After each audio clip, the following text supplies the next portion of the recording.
हाल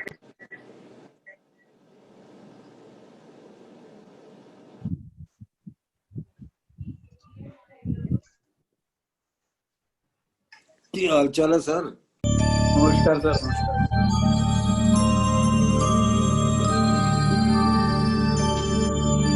य एष सुप्तेषु जाग्रति, य एष सुप्तेषु जाग्रति, कामं कामं कामं कामुषो पुरुषो निर्विमाणः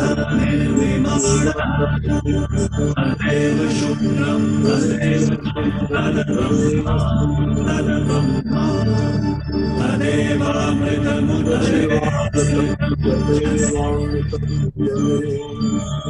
तस्मिन् लोकः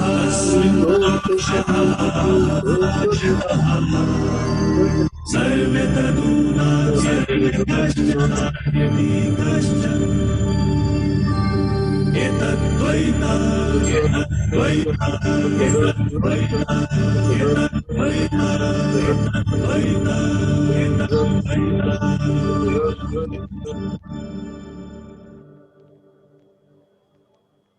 सभी को नमस्कार.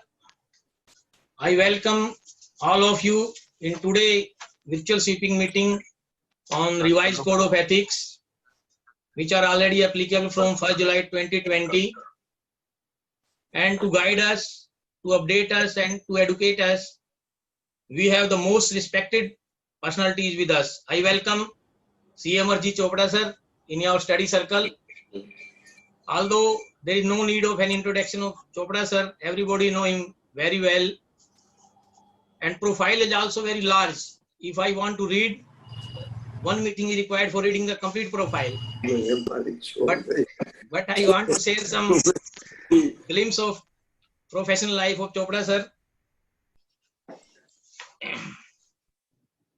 Chopra sir has a very rich and long experience of more than 45 years. He is a senior partner in GSA and Associates. Chopra sir was elected your Premier Institute, President of your Premier Institute for the year 2010-11. Sir was also nominated as Chairman of National Advisory Committee on Accounting Standard and Chairman of Committee to Revise Company Auditor Report 2006 by Government of India. Sir has been awarded honorary membership of Australian Institute of Chartered Accountant and life membership of International Accountant London. Sir is on the board of various companies and in the chairman of Audit Committee of IFCI Venture Capital Limited and Rico Auto Limited. और कितनी कंपनियां ऐसी हैं जिसमें sir मतलब uncounted कंपनियां हैं जिसमें सर बोर्ड पे हैं, जो नॉमिनेटेड हैं, इंडिपेंडेंट डायरेक्टर हैं, मतलब इतनी लंबी लिस्ट है कि टाइम भी नहीं इतना कि हम पढ़ सकें उसको. And last but not the least, sir is recently appointed as a member of NAFRA. With these words, I once again welcome Chopra sir and request him to give blessing to your study circle and start the today deliberation on revised code of ethics. Over to Chopra sir. Pramod Jain ji से नहीं बुलवाओगे? Sir नहीं sir, नहीं sir, sir please do. I definitely expect you to speak. Pramod ji, I can tell you that you are one of the pride of this profession. So मैं आपसे जरूर कुछ सुनना चाहूँगा before I really take over. It's my request to you. अरे sir, because the kind of work that you are doing is phenomenal. God bless you in all your endeavors. That's all I can say. Thank you very much, sir. Honorable past President Amarjit Chopra ji, the convener and the Deputy Convener Rakesh Gupta ji and Praveen Kumar Jain ji, and all my dear friends. It is really a prestige for all of us that our Honorable President, past President Amarjit Chopra ji, who is an authority into audits, accounting standards, and corporate laws, and general awareness of the members at large, is amongst us to enrich our knowledge on the revised code of ethics, which is revised code of ethics 2019. And it is, I have traveled to so many places, and the respect which Chopra sir has throughout the country is phenomenal. And really, I am very, very much inspired by him.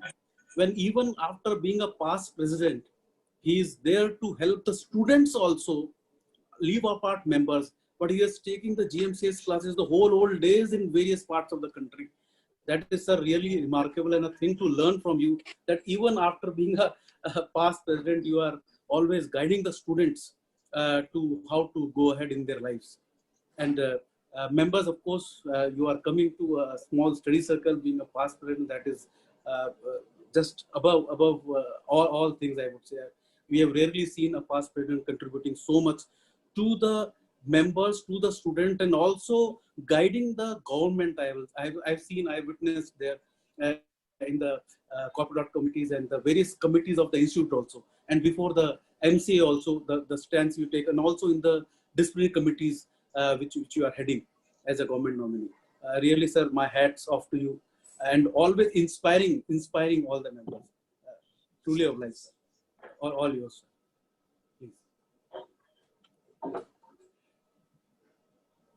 मैं तो आपसे कुछ professional सुनना चाह रहा था sir, आपने उल्टी सर आज तो यही प्रोफेशनल लोगों को ये लगे कि मैंने आपको किसी और पर्पस से बोला। नहीं सर, मेरा पर्पस ये था कि आप कुछ इंस्टीट्यूट के बारे में संबंधित कुछ बताएं। Anyway, but I can only tell you Pramod ji that मैं भी काफी जगह जा रहा हूँ और काफी जगह मिल रहा हूँ लोगों को, बहुत Zoom and जब फिजिकली भी मिला हूँ। I think the kind of respect that you are developing for yourself of the members, it is absolutely phenomenal, and one should feel proud of that particular fact. So मैं यही pray कर सकता हूँ in the next term you achieve whatever you want to achieve basically, and maybe next election proves to be your last election. जीतने के बाद वैसे यही प्रार्थना करूंगा ऊपर वाले से कि आपका अगला इलेक्शन जो है आपका लास्ट इलेक्शन हो, and you achieve the milestone that you want to achieve. So far as the topic of the day is concerned with regard to the ethical standards, the code of ethics, let me tell the members that this is 12th edition of the code of ethics. Last volume was of 2009, if you ask me. That was the 11th edition. At that time, I happened to be the vice president of the institute. उस वक्त 2 volumes थे हमारे इनके code के। पहला code ऐसा था जिसमें कि डिफरेंट एक्ट्स थे जो हमारी कंप्लायंसेस थी, बेसिक प्रिंसिपल्स थे ऑफ कोड ऑफ एथिक्स। दूसरा वॉल्यूम वो था जिसमें जो इंस्टीट्यूट ने whatever regulations institute had stipulated, like कि साहब आप 65 से ज्यादा टैक्स ऑडिट नहीं कर सकते। उस वक्त तो खैर नंबर कम था, आप 65 से ज्यादा टैक्स ऑडिट नहीं कर सकते, यहाँ इससे ज्यादा के कंपनीज ऑडिट नहीं कर सकते, या इससे ज्यादा के डिस्टेंस में आप मतलब कि इंचार्ज होना चाहिए या नहीं होना चाहिए, वो सब चीजें, या एक particular size of the firm कितनी फीस से कम चार्ज नहीं कर सकती किसी क्लाइंट से, ये सब चीजें मेरी वॉल्यूम 2 में थी। ये जो नया कोड ऑफ एथिक्स आया है इसमें 3 वॉल्यूम्स हैं। पहले वॉल्यूम में वही है, डिफरेंट एक्ट्स हैं, डिफरेंट प्रिंसिपल्स हैं, बेसिक प्रिंसिपल्स हैं एथिक्स के, और दूसरे में वही है जो इंस्टीट्यूट के रेगुलेशन है, वो भी चेंज भी नहीं हुआ। Actually second volume has not undergone a change, that will undergo a change now. और थर्ड वॉल्यूम वो है जो हमारे डिसाइडेड केसेस हैं कुछ। I think this is one of the right steps of the institute कि भाई लोगों को ये तो दर्शाएं कि हमारे मेंबर कहाँ कहाँ पे डेफिशिएंट पाए गए इन कोड ऑफ एथिक्स। बेसिकली मैं कभी कभार मन में ये सोचता हूं कि कोड ऑफ एथिक्स को कभी आप मतलब कि कोडिफाई कर सकते हैं क्या? लॉ, इसको एथिक्स को कभी लॉ बना सकते हैं क्या? क्योंकि ethics is something which comes from within. Ethics तो इम्बाइब्ड है. These are the values which are imbibed in a human being.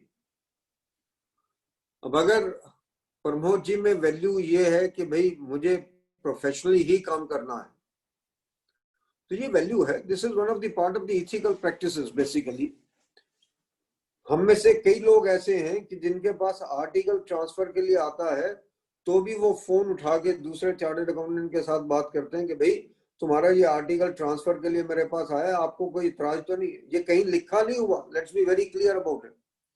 ये कहीं पे नहीं लिखा हुआ कि आपने ये फोन उठा के बात करनी है. तो इथिक्स जो है वो एक बिहेवियर है, बेसिकली ह्यूमन का बिहेवियर है. और ये मैं हमेशा ये कहता हूँ, ये तो फैमिली कल्चर से आता है, फैमिली वैल्यू से आता है, ये सोसाइटी की वैल्यू से आता है. जिस बैकग्राउंड में आप रहते हैं वहां से आता है. और इसमें पेरेंट्स का और फैमिली का बहुत बड़ा रोल है. आपके गुरुओं का बहुत बड़ा रोल रहता है कि आप एथिक्स किस तरीके के डेवलप करते हैं अपनी लाइफ के अंदर, किस तरीके की वैल्यूज डेवलप करते हैं. कई चीजें ऐसी हैं जो संसार में आप करते हैं, वो लीगल तो हो सकती है पर इथिकल नहीं होंगी. और मैं अपने हर प्रोग्राम में, जो भी मैंने प्रोग्राम किया है कोड ऑफ एथिक्स के ऊपर, ये एग्जांपल दिए हैं मैंने जो अब आपको देने जा रहा हूं. एक हमारा स्टेट है, वहां पे दो पार्टीज मिलके किन्हीं दो पार्टीज के अगेंस्ट इलेक्शन लड़ी और ए और बी ने मिलके सी और डी को खूब गालियां निकाली, जितनी निकाल सकती थी, और सी डी ने ए बी को खूब गालियां निकाली. इलेक्शन सी डी जीत गई. अब सी डी में से एक सी निकल के ए बी के साथ ज्वाइन कर गई और सरकार रन कर रही है वहां पे. अब ये लीगल तो हो सकता है, इसमें कोई संदेह नहीं है, ये लीगल तो है, पर ये इथिकल है क्या? पब्लिक ने मैंडेट किसको दिया था? पब्लिक ने तो मैंडेट सी डी को दिया था कि इकट्ठे बैठ के सरकार चलाओ. पर सी के अपने कुछ इंटरेस्ट रहे होंगे, सी को कोई पोजीशन चाहिए होगी. सी ने उस पोजीशन के चक्कर में ए बी के साथ, जिसको जिंदगी भर गालियां दी होंगी, उसके साथ मिलकर सरकार चला रहे हैं. और बी बेचारे, जिसकी हाईएस्ट नंबर ऑफ सीट्स होंगी, वो बाहर बैठ के अपोजिशन में गाना गा रहे हैं. अब ये आपका लीगल तो हो सकता है परंतु एथिकल तो नहीं है, किसी भी सूरत में एथिकल नहीं है. एक दूसरा स्टेट है, वहां पे तीन पार्टीज ने मिलकर एक पार्टी के अगेंस्ट इलेक्शन लड़ा और ये तीन पार्टीज जीत गई और इन तीनों पार्टियों ने मिलकर सरकार बनाई. अब उसमें से एक पार्टी टूट के एक रात में जाके बी के साथ बैठ गई, मतलब कि वो जो हारी पार्टी थी उसके साथ बैठ गई. अब वो सरकार हारी हुई पार्टी और ये चला रहे हैं उस पर्टिकुलर स्टेट में. अब ये भी लीगल तो हो सकता है, एथिकल तो नहीं है किसी भी सूरत में. तो कभी भी आप इथिक्स को कोडिफाई नहीं कर सकते मेरे हिसाब से. There is no way that you can codify the ethics. हम तो उस देश में रहते हैं जहां पे कोई भी व्यक्ति जेल में बैठ के तो इलेक्शन लड़ लेता, एमपी भी बन जाता है, एमएलए भी बन जाता और पार्लियामेंट में जाके वोट भी दिया था किसी भी बिल के अगेंस्ट या फेवर में. ये भी है. अब ये लीगल तो ठीक है, लीगल होगा, परंतु वाकई में एथिकल है या नहीं है? हम उस देश में रहते हैं जहां पे जिन लोगों को टिकट मिले पार्टीज के, उनके अगेंस्ट मर्डर के चार्जेस हैं, रेप के चार्जेस हैं, 3600 और चार्जेस हैं, पर इलेक्शन लड़ रहे हैं. और कोई ऐसी पार्टी नहीं है, एक भी पार्टी ऐसी नहीं जिसमें ऐसे लोग ना हो. ये मजेदारी की बात ये है. लॉ परमिट करता, आप सुप्रीम कोर्ट में चले जाएं, वो कहते हैं जी हम हेल्पलेस हैं, लॉ परमिट करता है देश का. वो ये कहेंगे कि हाँ जी एथिकल तो नहीं है, ये it appears to be unethical, पर उस अनएथिकल को क्या करूं जो कि लीगल है. मैं दूसरी दृष्टि से देखता हूं, जो मैंने एक एग्जांपल बहुत अच्छा पढ़ा कहीं पे, वो कहता है कि कभी कभार आप गूगल पे जाओ ना, बड़ी अच्छी चीजें मिलती हैं. गूगल बाबा एक ऐसा बाबा है जो आपको बहुत कुछ देता है, सिखाता भी बहुत कुछ है.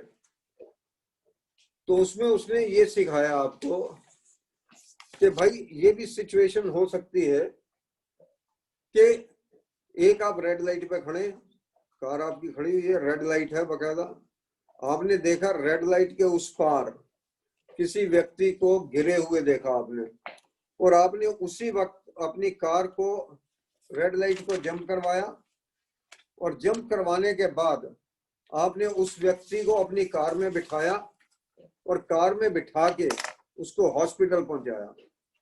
अब एक तरीका तो ये लगा हो सकता है कि भाई पुलिस वाला उसके पीछे भाग रहा फू फू करता हुआ कि भाई तुमने लॉ तोड़ दिया, तुमने रेड लाइट जंप कर दी। मैं कहता हूं इस व्यक्ति से ज्यादा इथिकल आदमी कोई नहीं है।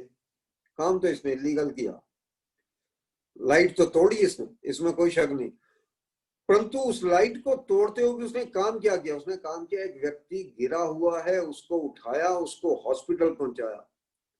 इससे बड़ी एथिकल वैल्यूज नहीं हो सकती। उसने शायद किसी की जान बचा ली हो फॉर दैट पर्टिकुलर मैटर। तो what I am trying to tell you that at times कई चीजें लीगल होते हुए भी अनएथिकल हैं, और कई चीजें अनएथिकल इलीगल होते हुए भी एथिकल हो सकती हैं। जनरली जो इलीगल होगा जनरली एथिकल नहीं होगा, पर कुछ सर्कमस्टांसेस में हो सकता है। ये मैं आपको बताना चाह रहा था।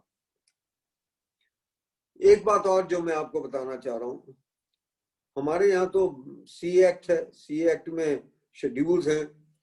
जब शेड्यूल आ गए तो इसका मतलब यह है कि लॉ का पार्ट बन गया, कोड ऑफ एथिक्स बेसिकली। पर मैं एक प्रश्न पूछूं, अगर अपने आप से, कई बार ही पूछता हूं प्रश्न। अब मैं कल ही रिलायंस कैपिटल की बैलेंस शीट पढ़ रहा था।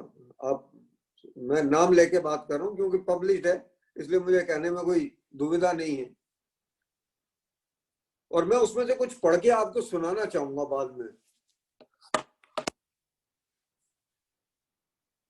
अब उसमें एक पर्टिकुलर फर्म ने रिजाइन किया, और उस फर्म ने लिए लिखा रेजिग्नेशन के अंदर कि इस कंपनी के अंदर बहुत कुछ ऐसे रेगुलेटरी इश्यूज हैं, लीगल इश्यूज हैं, जिनकी वजह से हमें रिजाइन करना पड़ रहा।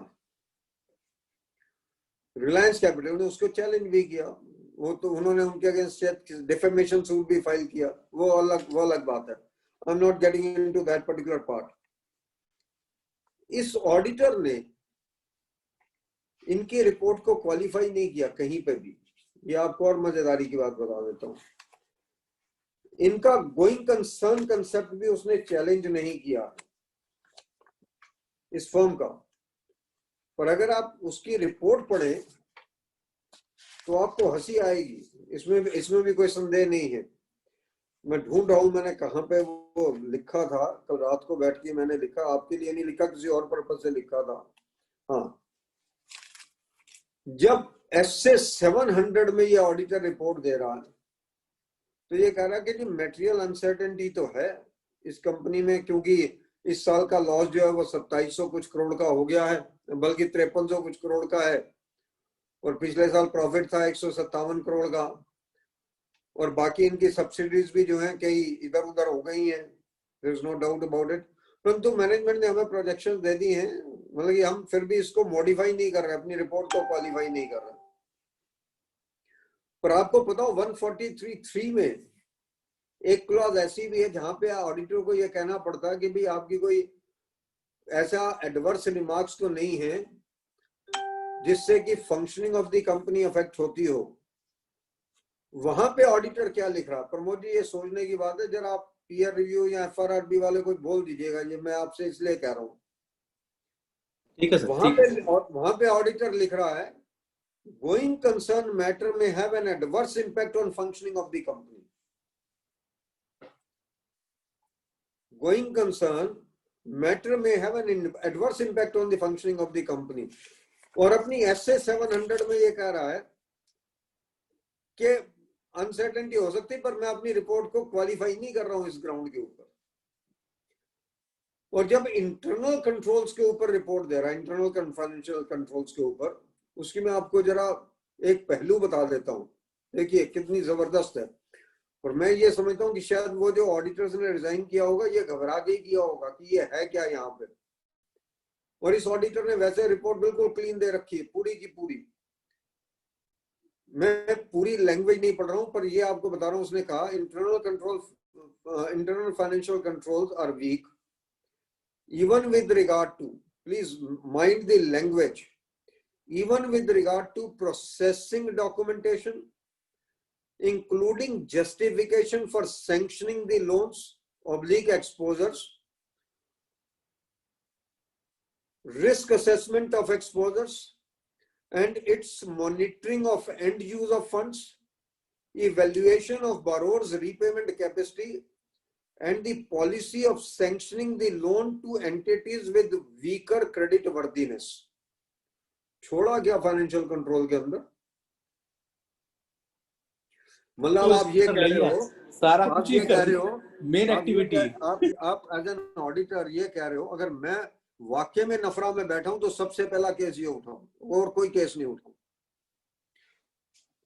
कि एक व्यक्ति मुझे ये लिखे कि भाई मैं एनबीएफसी का ऑडिट कर रहा हूं और इतनी बड़ी एनबीएफसी का ऑडिट कर रहा हूं, ये जो सैंक्शन करते हैं लोन, इस पे मुझे फेथ नहीं है, ये रिस्क असेसमेंट कैसे करते हैं एक्सपोजर्स की, इस पे मुझे फेथ नहीं है, इनका ये एंड यूज वेरीफाई करते हैं या नहीं करते हैं ये मुझे पता नहीं है, ये दूसरी पार्टी की क्रेडिट वर्दीनेस भी देखते हैं, ये इसके में भी ऊपर मुझे फेथ नहीं है, रीपेमेंट होगी या नहीं होगी इस पे भी मुझे फेथ नहीं है, पर बाकी सब कुछ ठीक ठाक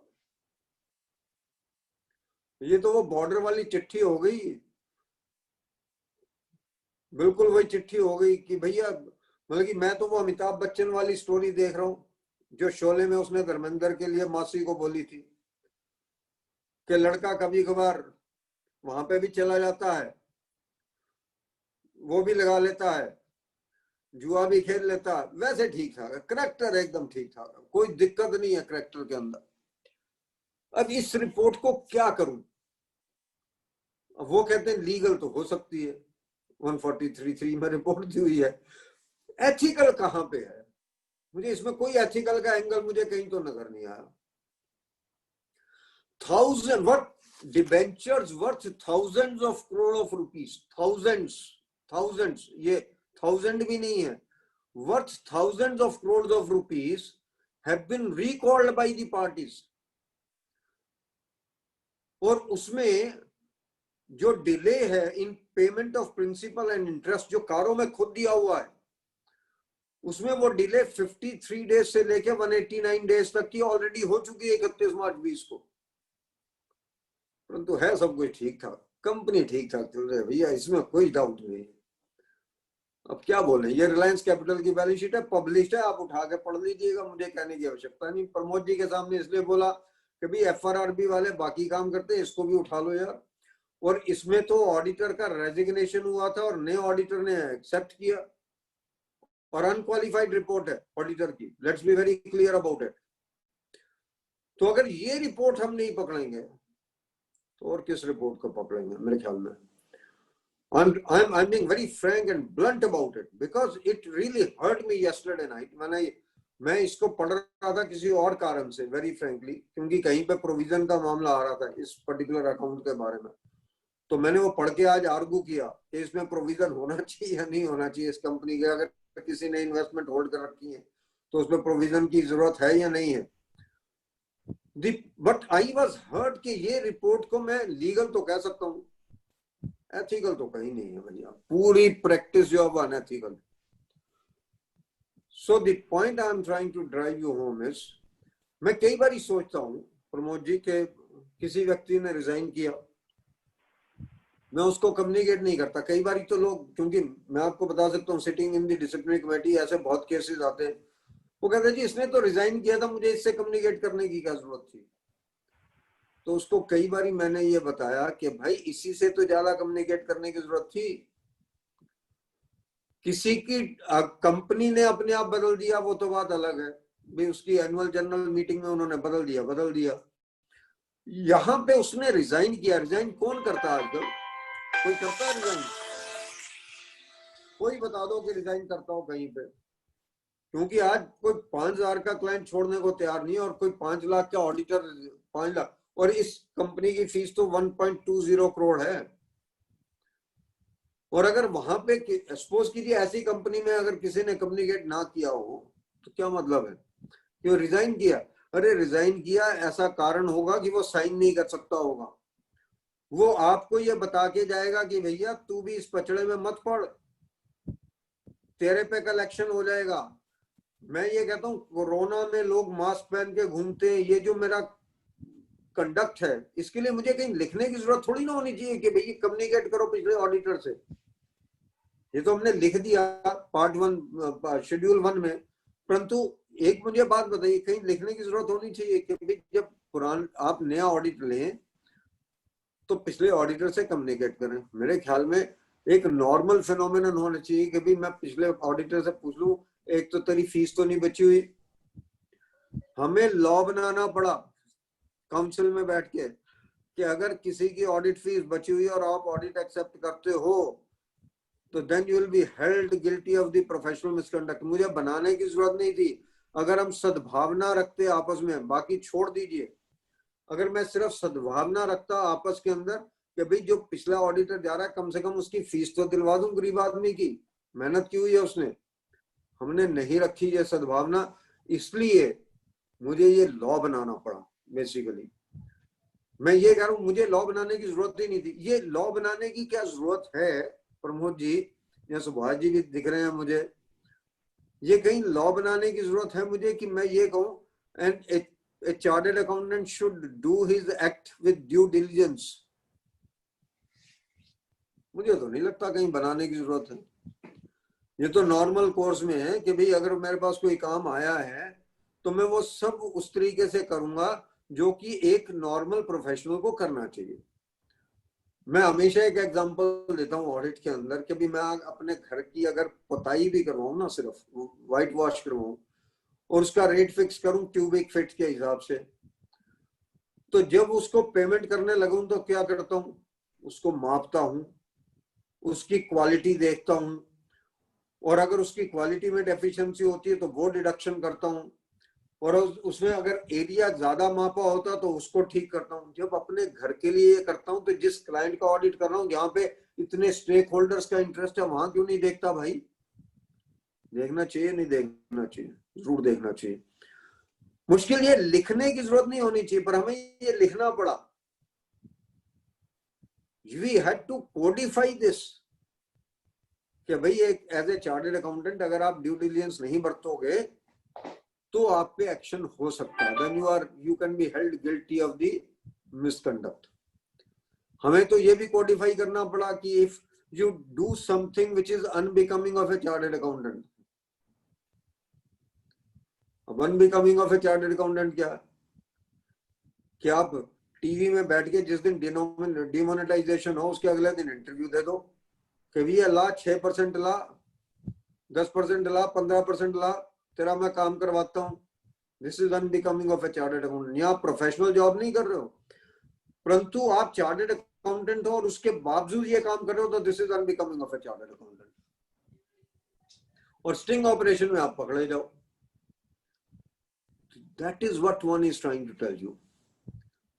हमारे यहाँ तो पहले ऐसे ऐसे केसेस आए, मैं आपको ये बता सकता हूँ 2001 का केस है, दिल्ली का है, शादरा साइड का केस है।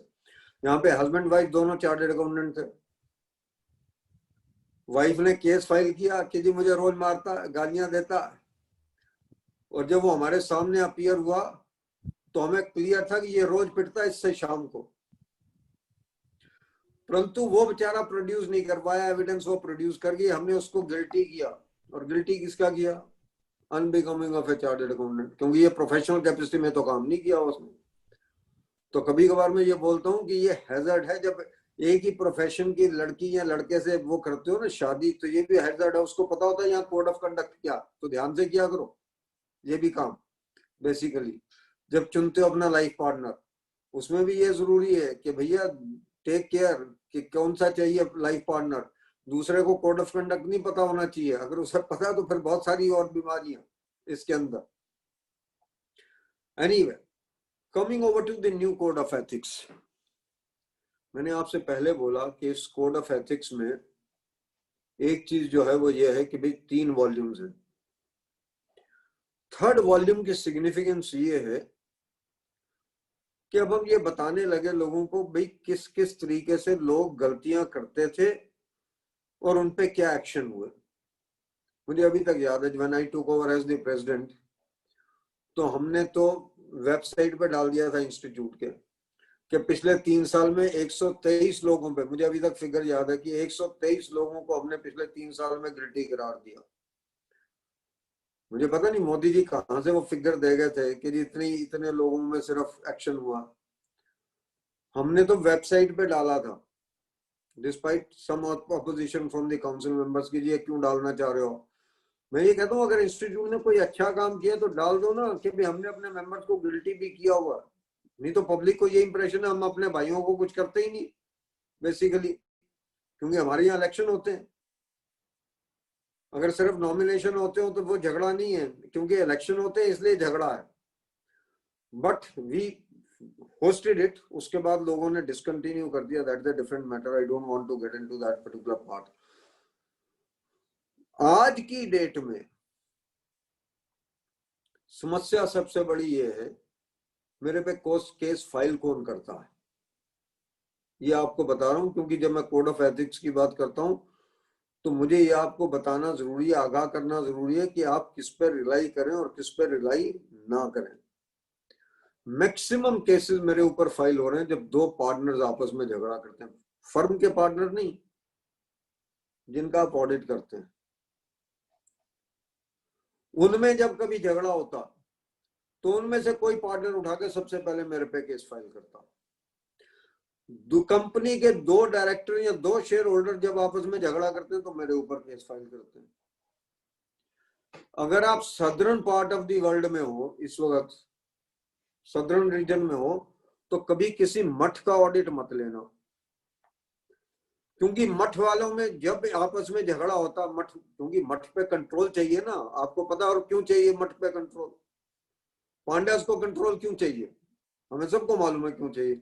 जब एक दूसरे से झगड़ते हैं तो सबसे पहले कंप्लेंट चार्टर्ड अकाउंटेंट की, पता सबको होता है कि किसने क्या क्या गड़बड़ कर रखी है। देखो पार्टनर को भी पता होता है, डायरेक्टर को भी पता होता है, जब तक गोइंग इज गुड सबको सब मलाई ले रहे हैं, और जब गोइंग इज नॉट गुड तब सबके सब सबसे पहला हथियार कौन है उनका, वो है चार्टर्ड अकाउंटेंट। और अगर आप बॉम्बे में हो तो किसी कोऑपरेटिव हाउसिंग सोसाइटी का ऑडिट मत करना, कोई ना कोई मेंबर सोसाइटी का डिस्ग्रंटल्ड रहता, कोई कहता मेरे को जो मेरे वैकेंसी चार्जेस थे उसके पीरियड में ज्यादा चार्ज कर लिया, कोई किसी और वजह से खफा रहता, चार्टर्ड अकाउंटेंट सबसे पहले उसकी गिरफ्त में आ जाता। यहाँ आजकल मैक्सिमम केसेस हमारे पास आ रहे हैं एनफोर्समेंट डायरेक्टरेट से, सीबीआई से, बैंक्स से, कंकरेंट ऑडिट। हमें बहुत शौक है कंकरेंट ऑडिट करने का। अगले 5 साल में यही एक ऑडिट है जिसमें मैक्सिमम केसेस फाइल होंगे, ये ध्यान रखिएगा आप देखते रहिए इस बात को। मैक्सिमम केसेस चार्टर्ड अकाउंटेंट्स, किसी ना किसी ब्रांच में कोई ना कोई फ्रॉड होता ही रहना, कोई ना कोई अकाउंट एनपीए होगा जो कंकरेंट ऑडिट में क्लासिफाई नहीं किया होगा एनपीए। ये सब वो एरियाज हैं जहां पे हमें मार पड़नी है, तो जितना हम बच के चलेंगे उतना अच्छा है, जितना नहीं बच के चलेंगे उतना गड़बड़ में है। तो ये जो नया कोड ऑफ एथिक्स आया इसने कम से कम, देखिए बेसिक प्रिंसिपल्स तो वही है, बेसिक प्रिंसिपल्स तो वो कहता है जी देखो आपकी इंटीग्रिटी ठीक होनी चाहिए, ये कहीं लिखने की जरूरत थोड़ी ना कि इंटीग्रिटी ठीक होनी चाहिए, हम कहते हैं भाई इंटीग्रिटी तो ठीक होनी चाहिए आदमी की, डिसऑनेस्ट नहीं होना चाहिए। फिर वो कहता आप इंडिपेंडेंट भी होने चाहिए, इंडिपेंडेंट होने तो जरूर चाहिए, इसमें कोई शक नहीं, पर इंडिपेंडेंस आए कहां से, क्लाइंट नहीं मुझे अपॉइंट करना है, क्लाइंट ने मुझको फीस देनी है, पर कोड ऑफ एथिक्स तो ये कहता है कि आपको इंडिपेंडेंट होना चाहिए। But yes to an extent एक लक्ष्मण रेखा तो ड्रॉ करनी पड़ेगी इंडिपेंडेंस के लिए, इसमें कोई शक नहीं कि भाई इसके बियॉन्ड नहीं जाऊंगा, कुछ भी कर ले इसके बियॉन्ड नहीं करूंगा कभी भी। फिर वो कहता है आपको ऑब्जेक्टिव भी होना चाहिए, इसका मतलब कि प्रेजुडिस नहीं होना चाहिए आपके दिमाग में, कुछ भी बायस नहीं होना चाहिए क्लाइंट के प्रति, ना तो आप उसको फेवर करने के मूड में हो ना आप उसके अगेंस्ट जाने के मूड में हो, दोनों चीजें नहीं होनी चाहिए किसी भी सूरत में। बाकी चीजें जो प्रिंसिपल्स हैं वही रखे हुए उन्होंने, कोई नया प्रिंसिपल नहीं लेके आए इस नए कोड ऑफ एथिक्स में भी। आप ऑब्जेक्टिव भी हो, आप इंडिपेंडेंट भी हो, आप इंटीग्रिटी के भी हो, आप कॉन्फिडेंशियलिटी भी मेंटेन करेंगे कि जो क्लाइंट आपका है, जिसका आपने काम किया, उसकी इंफॉर्मेशन आप दूसरे क्लाइंट को नहीं देंगे, किसी और व्यक्ति को नहीं देंगे। और अगर आप देते हैं तो you have breached the trust and then you can be held guilty of the misconduct basically in that particular case. तो कॉन्फिडेंशियलिटी भी, फिर वो कहता है आपका प्रोफेशनल बिहेवियर होना चाहिए। एक तो प्रोफेशनल बिहेवियर ये है कि भाई मैं काम प्रोफेशनल की तरफ से करूं, और दूसरा ये है कि अगर मेरे लोगों को ये पता है कि मैं चार्टर्ड अकाउंटेंट हूं या प्रोफेशनल हूं, तो मेरा पब्लिक में भी कंडक्ट चार्टर्ड अकाउंटेंट को जो शोभनीय हो वही होना चाहिए हर सूरत में। वो अदर मिसकंडक्ट में भी फंसता और मिसकंडक्ट में भी, प्रोफेशनल मिसकंडक्ट में भी फंसता। As a professional I should be doing professional work in a professional manner, and the other thing is that I should not be behaving in a manner which is unprofessional in nature. Both ways this particular aspect is being taken care of. So what I am trying to tell you is ये सब principles वहीं के वहीं हैं जो पहले थे, इसमें कोई चेंज नहीं है।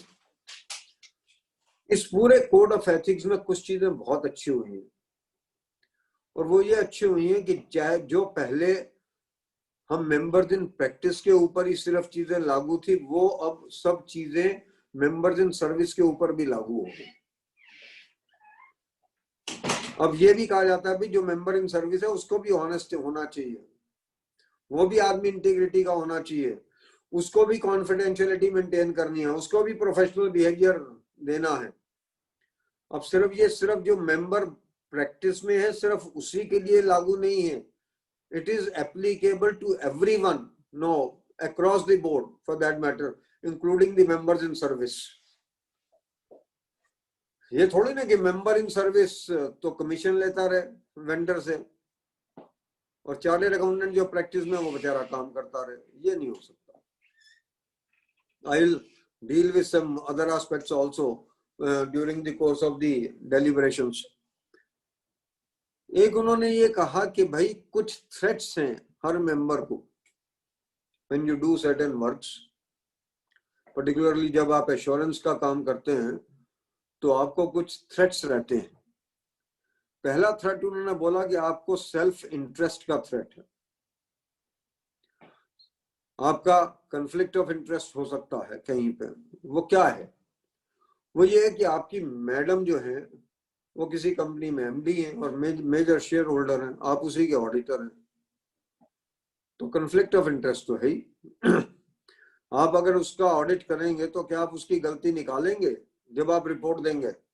यही कॉन्फ्लिक्ट ऑफ इंटरेस्ट है कि आप अपने आप को ऐसी स्थिति में मत डालिए कि आप वो ना कर पाए जो आप करना चाहते हो एज एन ऑडिटर। आपके पिताजी की कंपनी हो, आपके भाई की कंपनी हो, आपकी सिस्टर की कंपनी हो, आपके बेटे की कंपनी हो, आपकी बिटिया की कंपनी हो, मतलब कि उन ऐसी संस्थाओं में अगर आप ऑडिटर बनते हैं तो आपका कॉन्फ्लिक्ट ऑफ इंटरेस्ट रहता है। भाई आप सेक्शन 141 भी पढ़ें तो 141 भी तो कहता है ना कि अगर आपने किसी कंपनी में इन्वेस्टमेंट कर रखी है beyond a particular face value of the shares, तो उसमें आप ऑडिटर नहीं बन सकते। You are disqualified to become as an auditor. Why? The reason is simple कि अगर मेरे पास उस कंपनी के सपोज करो 10% शेयर हैं तो मैं ही ऑडिटर हूं उसका, या मेरी वाइफ के पास शेयर्स हैं या मेरे भाई के पास शेयर्स हैं और मैं उस कंपनी का ऑडिटर हूं, तो मेरी कोशिश क्या होगी? मेरी ये कोशिश कभी नहीं होगी कि शेयर का प्राइस डाउन हो जाए मार्केट में मेरी ऑडिट रिपोर्ट की वजह से। मेरी कोशिश कभी ये नहीं होगी कि मैं इसमें प्रॉफिट ना डिक्लेयर कर पाऊं कि जिनको डिविडेंड ना मिले, और अगर खुद होल्ड किया हुआ तो और भी ज्यादा प्रॉब्लम है। तो इसलिए वो डिस्क्वालिफिकेशन में अगर आप देखेंगे 141 में तो वो है। तो ये कॉन्फ्लिक्ट ऑफ इंटरेस्ट की बात वहां पे भी है।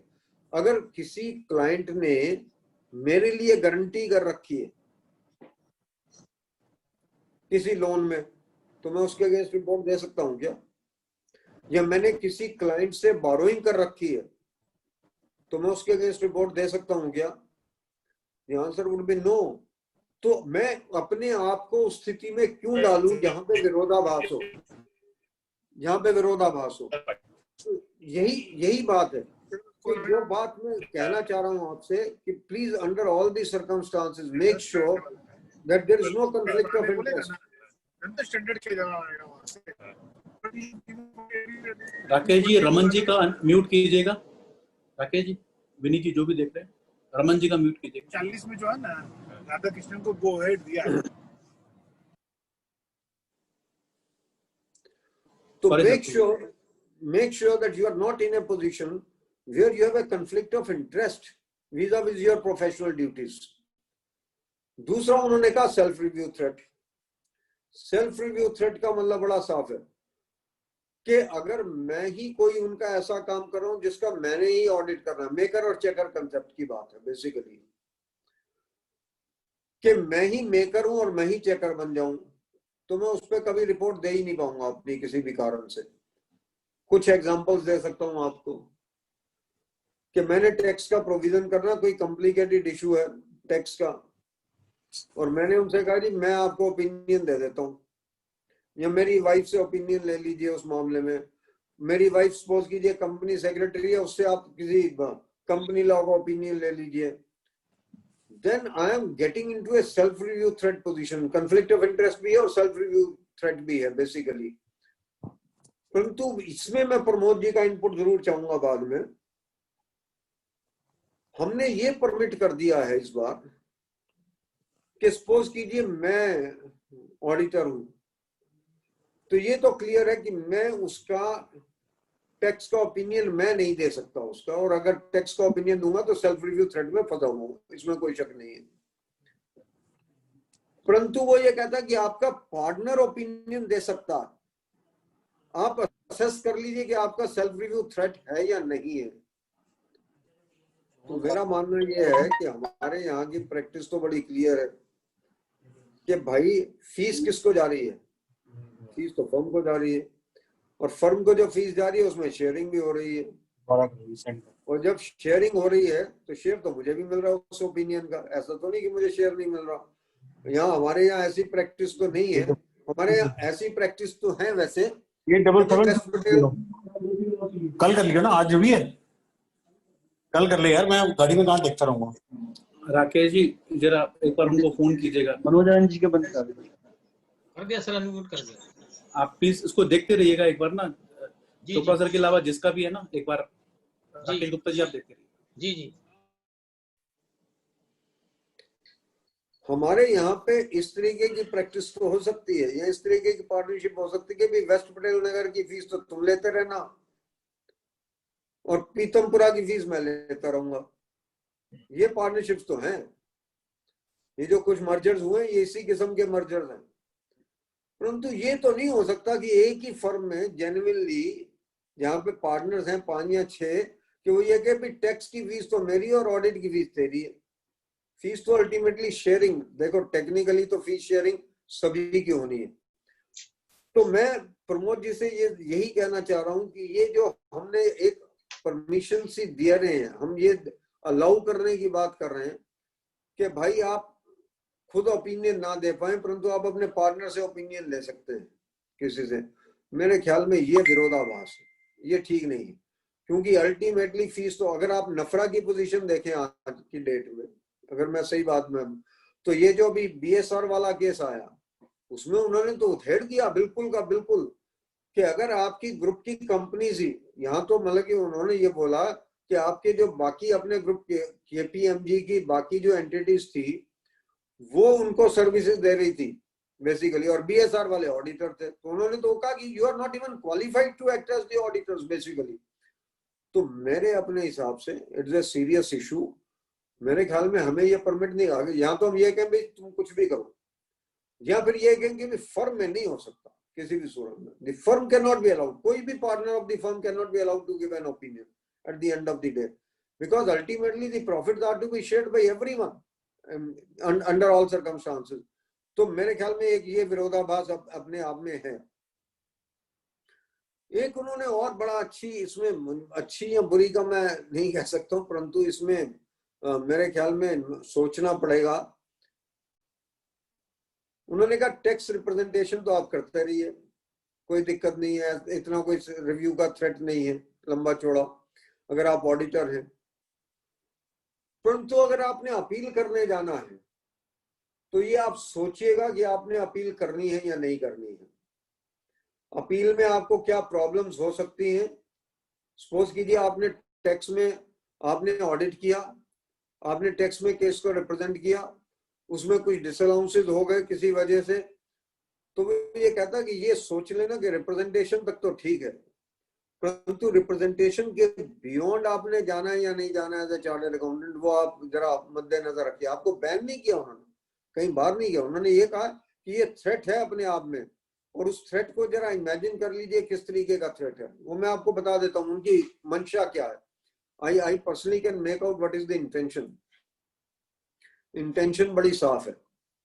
इंटेंशन ये है कहने की उनकी कि सपोज कीजिए आपको एडिशन हुआ फॉर अनवाउच्ड एक्सपेंसेस, मैं एक एग्जांपल दे रहा हूं सिर्फ, या एडिशन हुआ फॉर ग्रॉस प्रॉफिट मार्जिन, कि आपका प्रॉफिट मार्जिन जो है ना वो ठीक नहीं है, इसके बदौलत उसने कोई एडिशन कर दिया।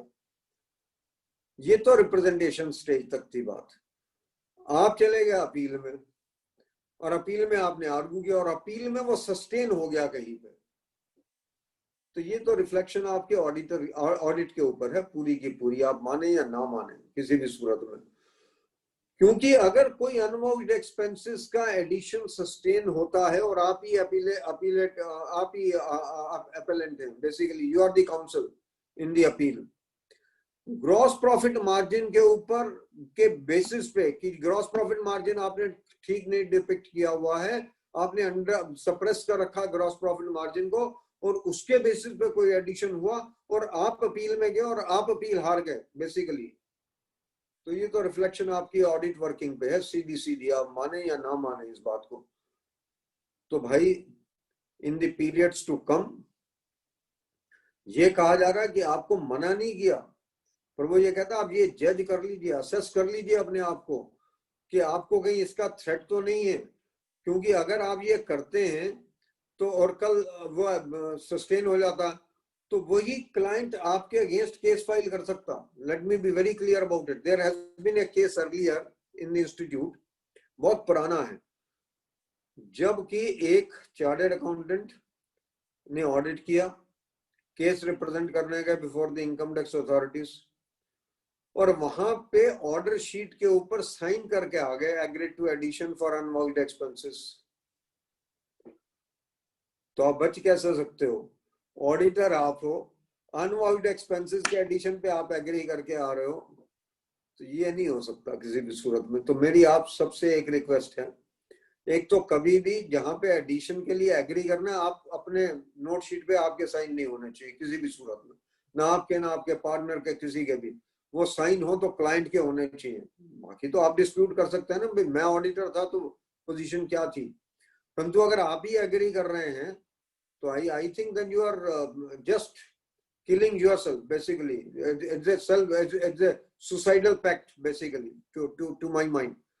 तो एक तो ये कभी मत करिएगा, और दूसरा ये, अगर कोई वाकई में सब्सटेंशियल एडिशन है because of unvouched expenses, because of some tax matters, और because of some suppression of the gross profit margin, तो ये देखिए कि उसमें सक्सीड करने के चांसेस कितने हैं। और अगर आपको ये लगता है कि चांसेस कम है, वो दिल से हमें पता होता है कि क्या होने वाला, ऐसा नहीं कि हमें नहीं पता होता, तो फिर किसी और व्यक्ति से करवा लीजिए अपील, उसको हारने दीजिए, आप मत हारिए अपील को। ये मेरी आपसे एक रिक्वेस्ट है। और तीसरा थ्रेट उन्होंने कहा इंटिमिडेशन थ्रेट है, कि आप जिस व्यक्ति का ऑडिट करने जा रहे हैं वहां पे आपके भाई या भतीजा या आपके बच्चा, आपकी वाइफ या आपकी बेटी, आपके सन इन लॉ, सपोज कीजिए जॉब में लगे हुए हैं, और आपको ये लगता है कि अगर मैंने इसकी कलम पे कुछ किया, कलम से कुछ किया, तो मेरे बच्चे की या मेरे रिलेटिव की जॉब चली जाएगी। वो कहता भैया फिर देख लो अपने आप को। Then there is an intimidation threat. उसको आप एलिमिनेट कैसे करोगे उस इंटिमिडेशन थ्रेट को? I think that's very very important at the end of the day. अगर आपको ये लगता है कि किसी तरीके की इंटिमिडेशन नहीं है और मेरे ये करने से इसका कुछ नुकसान नहीं होने वाला, अगर रिमूव कर भी देगा तो कर देगा, मुझे कोई दिक्कत नहीं है, go ahead, absolutely not an issue. परंतु आप इस डर से उसकी ऑडिट रिपोर्ट खराब नहीं करेंगे क्योंकि आपका बच्चा वहां पे कहीं बहुत हाई पोस्ट पे लगा या आपकी वाइफ हाई पोस्ट पे लगी है, तो फिर वो ये कहता है कि आप उसका ऑडिट एक्सेप्ट मत करें किसी भी सूरत में। और मैं तो ये कहता हूँ जो हम में से लोग पॉलिटिकल पार्टीज का ऑडिट एक्सेप्ट करते हैं उससे ज्यादा इंटिमिडेशन थ्रेट और कहाँ है? किसी भी पॉलिटिकल पार्टी का हो, उसको भी मुझे सोच समझ के करना चाहिए कि मैं करूं या ना करूं accept. I have to eliminate that threat. अगर मुझे ये है कि जी मैं जो रिपोर्ट दूंगा मैं तो बिल्कुल ठीक दूंगा और दूसरा व्यक्ति कहता है भाई तुझे रिपोर्ट मैं देने नहीं दूंगा, तो भाई उसको आपने सोचना है कि आपने वो एक्सेप्ट करना है या नहीं करना ऑडिट को। कोई डॉन है बेसिकली, आप बॉम्बे में किसी डॉन का आपने ऑडिट ले लिया तो आप मनी लॉन्ड्रिंग का लिखेंगे क्या? है हिम्मत लिखने की? अगर नहीं हिम्मत तो ऑडिट काय को ले रहे हो यार? तो फिर ऑडिट लेना नहीं है और ऑडिट लेके लिखना नहीं है तो फिर तो कॉन्फ्लिक्ट ऑफ इंटरेस्ट हो गया सीधा सीधा बेसिकली। तो अगर आपने इंटिमिडेशन ही के अंदर रहना है कि भाई मैं ऑडिट में कुछ लिखूंगा नहीं क्योंकि मुझे डर है, तो भैया उसका ऑडिट मत एक्सेप्ट करिए। That is the point one is trying to tell you basically. और एक है एडवोकेसी थ्रेट। वो कहता है कि भाई जिस व्यक्ति का आप काम कर रहे हैं, ऑडिट कर रहे हैं, कम से कम अपने आप को इस पोजीशन में मत डालिए कि हर व्यक्ति को उसके बारे में अच्छा अच्छा बोलना शुरू कर दें। सपोज कीजिए जिसका आप ऑडिट कर रहे हैं उसी का केस प्रोजेक्ट फाइनेंसिंग का लेके आप बैंक के पास चले गए, तो एडवोकेसी थ्रेट तो है सीधा। आप उसके बारे में बुरा तो बोल नहीं सकते, बोल सकते हैं बुरा, किसी सूरत में नहीं बुरा बोल सकते उसके बारे में, तो कहेंगे जी इससे बढ़िया कोई क्लाइंट ही नहीं है, इसको तो आप लोन दे ही दीजिए आज क्योंकि इससे बढ़िया कोई मिलेगा नहीं आपको loan proposal.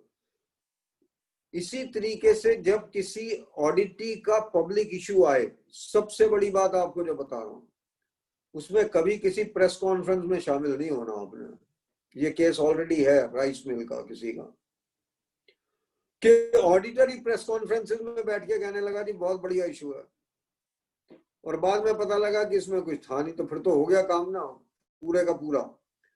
So there is an advocacy threat कि आप जिसका काम करें और वो आपको कहे जी मेरे बारे में प्रेस कॉन्फ्रेंस करो, ये नहीं हो सकता यार, ये तो फिर थोड़ा सा it's a far fetched situation to be. तो ये कुछ थ्रेट्स हैं। वो ये नहीं कहते कि इन थ्रेट्स के रहते आप ऑडिट मत एक्सेप्ट करें। वो ये कह रहा है, ये पूरा कोड ऑफ एथिक्स ये कह रहा है कि ये थ्रेट्स को आप एलिमिनेट कैसे करेंगे ये बता दीजिए सिर्फ। जब मैं कॉन्फ्लिक्ट ऑफ इंटरेस्ट की बात कर रहा था ना, तो यहां तक कहा गया इस कोड ऑफ एथिक्स में कि कॉन्फ्लिक्ट ऑफ इंटरेस्ट ये भी हो सकता है कि आपकी फीस तो है 50,000 रुपया और दिवाली के ऊपर वो आपको 4 गिन्नी देगा आज के रेट की गोल्ड की, तो कॉन्फ्लिक्ट ऑफ इंटरेस्ट है सीधा सीधा। कि 50,000 की फीस वाला क्लाइंट आपको दिवाली के ऊपर 4 गिन्नी दे जाए 50,000 रुपए की, तो कॉन्फ्लिक्ट ऑफ इंटरेस्ट है सीधा सीधा। वो कहता उसको आप एलिमिनेट कैसे करोगे वो आप सोच लीजिएगा when you take up the assignments. और आप अगर समझते हैं कि आप एलिमिनेट कर सकते हैं और आप उसको विद इन टॉलरेबल लिमिट्स ला सकते हैं तो करिए। अब जो भी आगे से पीयर रिव्यूअर आपके द्वारे आएगा, जो क्वालिटी रिव्यू बोर्ड से आपके यहाँ पे आएगा, I am so happy to see the peer review statement, the revised peer review statement of the institute, कि हर पीयर रिव्यूअर आपसे कई चीजें आगे पूछने वाला है इन थ्रेट्स के बारे में, और वो ये पूछेगा कि आपने अपने इस थ्रेट को एलिमिनेट कैसे किया। कई बार मुझे बड़ा अजीब सा लगता है कि जितनी भी बड़ी फर्म्स हैं वो जिस बैंक का ऑडिट करती है उस बैंक का क्रेडिट कार्ड नहीं लेने देती किसी एम्प्लॉय को या पार्टनर को, क्योंकि उनको ये लगता है कि भाई अगर इस पार्टनर ने कभी खर्चा 1 लाख से ऊपर का कर दिया, 5 लाख का कर दिया, 10 लाख का कर दिया और 141 में डिस्क्वालीफाई हो गए, क्योंकि debit balance outstanding in the name of the auditor, क्योंकि ये बिजनेस की बात नहीं है। तो you can be disqualified as an auditor. Suppose करिए आप डिफॉल्ट भी कर गए, तो ये सब चीजें पीयर रिव्यूअर आके अब आपके द्वारे जब भी आएगा, he is going to have a look at it. I think that is the point. और जब आप सर्विस में भी आपको ये सब के सब थ्रेट्स एलिमिनेट करने हैं, कि जैसे सर्विस में अगर मैं हूं, प्रैक्टिस में मैंने बताया कि ऑडिट के बारे में, सर्विस में मैं हूं, मैंने अपनी ही फर्म में जहां पे मैं ऑडिट, जहां पे मैं CFO हूं, वहां पे मैंने अपने भाई को, अपनी वाइफ को, अपने बच्चे को कहीं पे वेंडर लगवा दिया, तो मेरा कन्फ्लिक्ट ऑफ इंटरेस्ट क्या हो सकता है? मेरा कन्फ्लिक्ट ऑफ इंटरेस्ट ये है कि बाकियों को तो पेमेंट जाएगी 45 दिन बाद, इनको पेमेंट जाएगी 25 दिन बाद, ये हो सकता है 10 दिन बाद चली जाए, तो कन्फ्लिक्ट ऑफ इंटरेस्ट तो है। बाकियों का रेट हो सकता है कि 10 रुपए 50 पैसे जाता हो, इनको रेट मेरा 10 रुपए 70 पैसे हो जाए, तो कन्फ्लिक्ट ऑफ इंटरेस्ट है सीधा सीधा बेसिकली। सेल्फ रिव्यू थ्रेट भी यही है कि मैं अपने वाइफ से, अपने ब्रदर से, किसी और से ओपिनियन लेके करना शुरू कर दूं, वो नहीं हो सकता।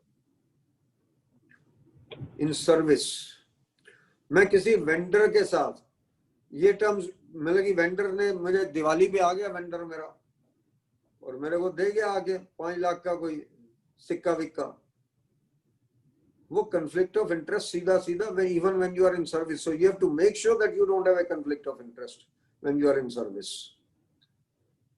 Confidentiality आपने वहां पे भी मेंटेन करनी है, सर्विस के रहते भी बेसिकली, उसमें भी कोई शक नहीं है।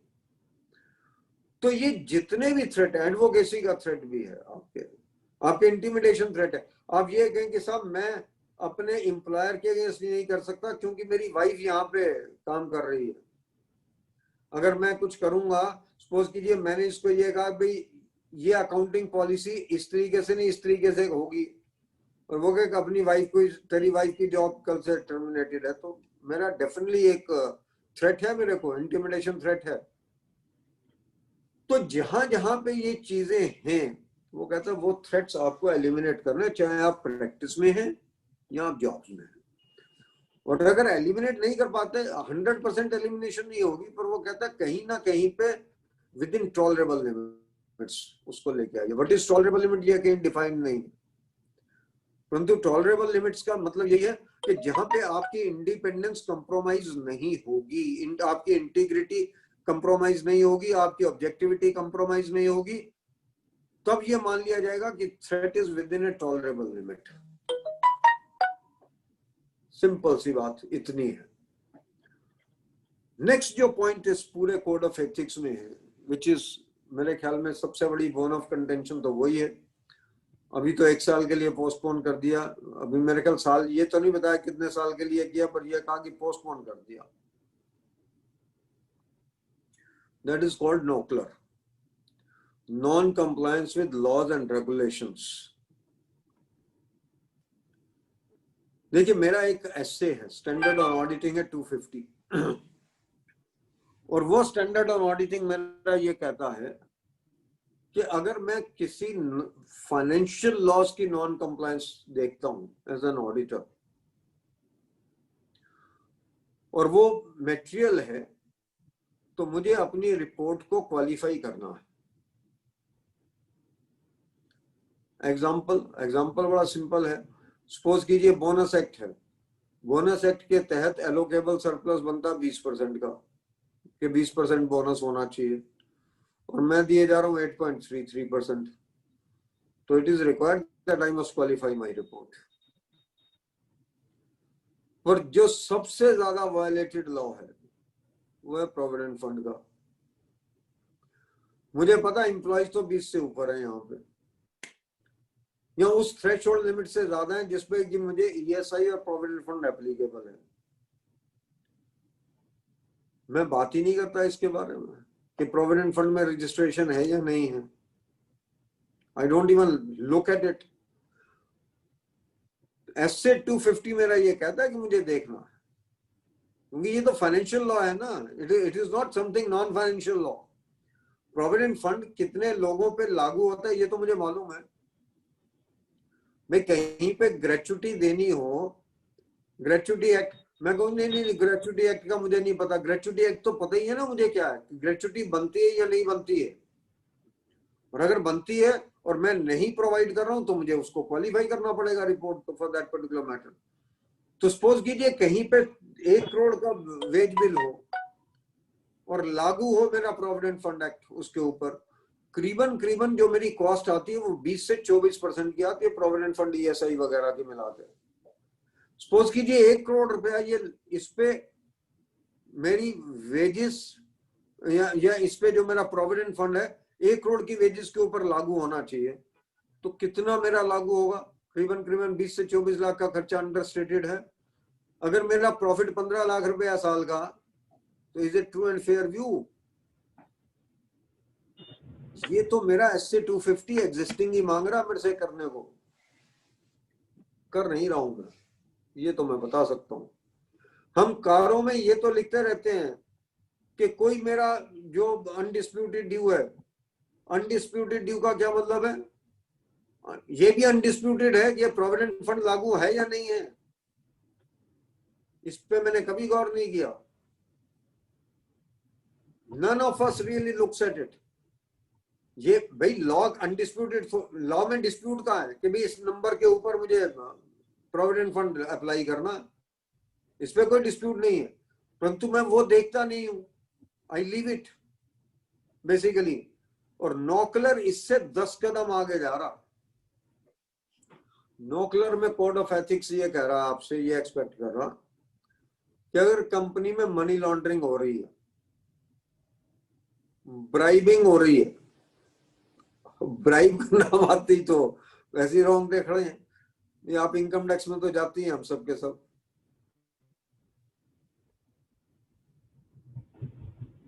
कि किसी तरीके की ब्राइबिंग हो रही है, और यही नहीं, वो ये कहता है कोई भी main law of the land जो कि फंडामेंटल है to carrying on of the business,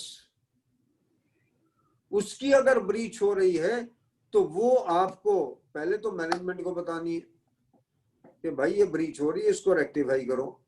अगर मैनेजमेंट रेक्टिफाई नहीं करती तो जो एनफोर्समेंट एजेंसी है उसके पास जाके कंप्लेंट करनी है और रिजाइन भी करना। आपका रेजिग्नेशन इस बात का सब्स्टिट्यूट नहीं है कि आप एनफोर्समेंट डायरेक्टरेट को बताएंगे नहीं। आप ये कहो जी मैंने तो रिजाइन कर दिया था, वो कहता ना, एक बार आपकी नॉलेज में आ गया रिजाइन, पहले तो मैनेजमेंट को बताओ कि भाई इसको ठीक करो। मैनेजमेंट ठीक नहीं करती तो रिजाइन तो करो ही करो, पर उन अथॉरिटीज को भी जाके बताओ कि भाई ये हो रहा है यहाँ पे, ये कितनों में हम में दम है, ये बता दो आप। मैं तो सिंपल सा एग्जांपल दे रहा हूँ, ये जितने भी आपके रियल एस्टेट वाले थे भाई, ये जितनों ने राजेंद्र नगर में या बाकी जगह पे वो 100 गज का 95 गज का प्लॉट के ऊपर लेके वो बनाए हैं, कवर तो हो सकता था X%, कवर किया पूरे का पूरा, कर नहीं सकता, अंडर नॉकलर तो नहीं हो सकता। और अगर आप उसका ऑडिट कर रहे हो तो आपको रिपोर्ट करना म्युनिसिपल अथॉरिटीज को। वो ये कहता कि अगर आपका नक्शा पास है सपोज कीजिए 10,000 स्क्वायर फीट का और आपने बना दिया 15,000 स्क्वायर फीट और भेज दिया, तो वो कहता है जाके रिपोर्ट करा भाई म्युनिसिपल अथॉरिटीज को। पहले तो मैनेजमेंट को बोलो कि इसको गिराओ, और मैनेजमेंट ना गिराए तो जाके अथॉरिटीज को रिपोर्ट करो। तो ये प्रैक्टिकल है या नहीं मुझे पता नहीं, पर कोड ऑफ एथिक्स का पार्ट है। आज आप उसको कितना भी डेफर कर लें, इंप्लीमेंट तो करना पड़ेगा सूनर और लेटर। आप इसको रोक नहीं पाएंगे, क्योंकि जब इंटरनेशनल कंप्लायंस की बात हो रही है, हम ये कह रहे हैं we are in compliance with the international code of ethics. आप इसको साल भर रोक लें, 2 साल रोक लें, इंप्लीमेंट तो करना पड़ेगा किसी वक्त। और जब इंप्लीमेंट होगा तो क्या होगा मुझे कहने की आवश्यकता नहीं है। मैं तो इससे आगे 2 कदम और चला जाता हूं। मैं 2 कदम आगे ये जा रहा हूं कि आपने एक चेक इशू किया 1 करोड़ रुपए का, और ये कहा जी हमने एक प्रोजेक्ट रिपोर्ट बनवाई किसी से, प्रोजेक्ट रिपोर्ट है 5 पेज की, और आपको क्लियर नजर आ रहा कि ये 1 करोड़ वाली है ही नहीं, ये तो 10,000 वाली भी नहीं है, तो आपकी सीधी सीधी ड्यूटी अंडर नोकलर है, क्योंकि इसमें कोई और चार्ज लग रहा सीधा सीधा बेसिकली। और ऐसे केसेस तो मतलब कि day in day out probably someone can encounter.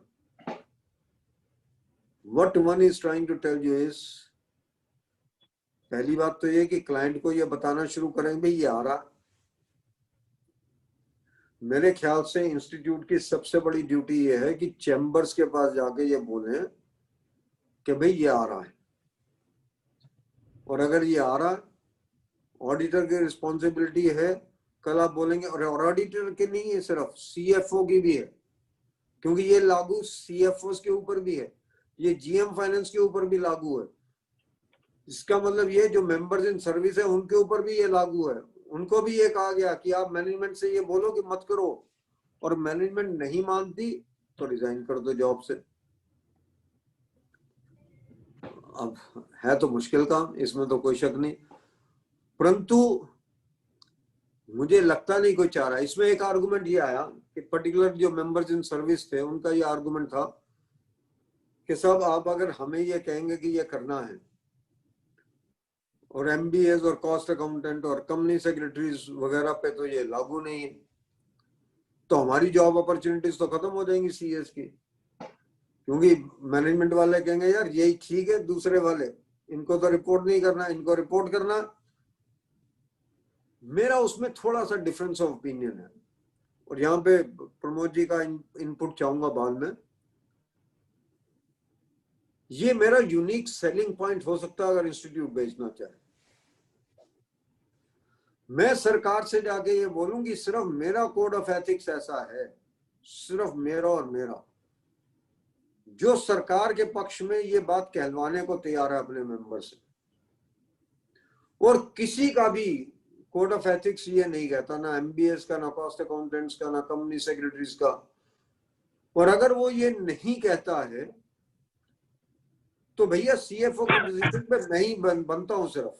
Please give me the position of the CFO, because my code of conduct is favouring the government, my code of conduct is favouring the society, whereas the others MBA का तो code of conduct कोई है ही नहीं, सीधी सी बात ये है।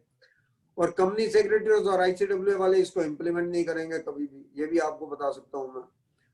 और हमें तो क्योंकि हम ISSB से वो है निर्धारित है, इंटरनेशनल एथिकल स्टैंडर्ड बोर्ड से, ISBA से, तो इसलिए हम वहां पे आए हुए हैं। तो मेरी आपसे ये रिक्वेस्ट है प्रमोद जी, इसको एक यूनिक सेलिंग पॉइंट बनाइए, make it as a unique selling point of the profession, and then try to see that more opportunities are created only because of this in these jobs। परंतु ये भी fact है कि जो लोग jobs में होंगे उनके लिए शायद इस पॉइंट को इम्प्लीमेंट कर पाना इतना आसान हो। वैसे तो प्रैक्टिस वालों के लिए भी आसान नहीं होने वाला, परंतु जॉब वालों के लिए तो और भी मुश्किल है। But one thing good will be कि अगर सीएफओ को ये पता लग जाए कि मनी लॉन्ड्रिंग करूंगा तो मेरी रिस्पॉन्सिबिलिटी पहले है, तो जो फाइनेंशियल स्टेटमेंट आपको दिए जाएंगे शायद इनवर्टेड कॉमर्स में कह रहा हूं, they may be free from so many deficiencies, because ultimately he finds that this is his responsibility also, जो आज तक सिर्फ मेरी रिस्पॉन्सिबिलिटी थी। तो मेरा कहना यह है कि ये अपने आप में Damocles sword hanging on our head भी है, और मैं ये भी कह सकता हूँ कि probably this is a good factor also for the profession। Ultimately, it can become a unique selling point for the profession। परंतु इंस्टीट्यूट इसको इम्प्लीमेंट कब करेगा, 6 महीने में, साल में, 2 साल में, 3 साल में, पर उससे पहले मैं ये जरूर एक्सपेक्ट करता हूँ that institute must sell it first to the chambers कि भैया देखो हम कुछ नहीं कर सकते, इस बार ने ये कर दिया है, हमें ये कोड ऑफ एथिक्स इंप्लीमेंट करना है, तो हमारी ये मजबूरी है, तो आप अपने आप ही अपनी प्रैक्टिसेस को कंट्रोल कर रहे हैं, जो भी आपने करना है, इससे ज्यादा हम और कुछ नहीं कह सकते अब आपको। तो this is about NOCLAR for that matter. क्योंकि जैसे एनवायरमेंटल लॉस का है, मैं तो दूसरा एक एग्जांपल देता हूँ, वो तो इवन अंडर SA 250 भी लागू है। अगर किसी इंडस्ट्री में एनवायरमेंटल कंट्रोल या पोल्यूशन कंट्रोल इक्विपमेंट लगना चाहिए और वो नहीं लग रहा, तो भाई कभी भी नोटिस आ जाएगा ना to close down the business. ये तो नहीं कि नहीं आएगा। आफ्टर ऑल अगर हम गंगा को साफ रखने की बात कर रहे हैं या गंगा को साफ करने की बात कर रहे हैं, तो ये नहीं हो सकता ना कि हम उसमें फेंकते ही रहें जो भी मन में आए, किसी भी नाले से कुछ भी फेंके। तो अगर वो बचाना है, मतलब कि अपनी दूसरी एनवायरनमेंट को भी बचाना है, तो मेरे ख्याल में पोल्यूशन कंट्रोल का भी एक पॉइंट है।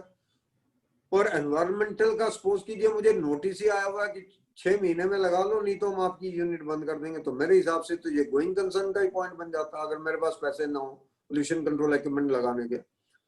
तो इन सब बातों को जरा देखते हुए चलें। और जो एक और सिग्निफिकेंट चेंज अभी मेरे ख्याल में पोस्टपोन्ड है फॉर द टाइम बिंग, पर वो जल्दी इंप्लीमेंट हो जाएगा किसी ना किसी अमेंडमेंट के साथ। और वो ये है कि भाई अगर आपकी डिपेंडेंस पब्लिक इंटरेस्ट एंटिटीज में किसी क्लाइंट के ऊपर 15% से ज्यादा की है, मतलब ये कि अगर आपकी ग्रॉस रिसीट 1 करोड़ रुपया है और किसी एक क्लाइंट से आपसे के पास 15% से ज्यादा आता, 15 लाख से ज्यादा आता उस क्लाइंट से,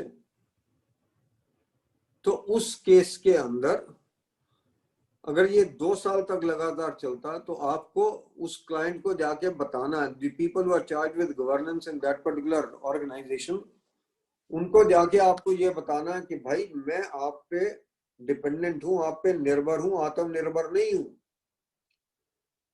और मैं आपके ऊपर इतना डिपेंडेंट हूं कि मैं आपसे ऑलरेडी करीबन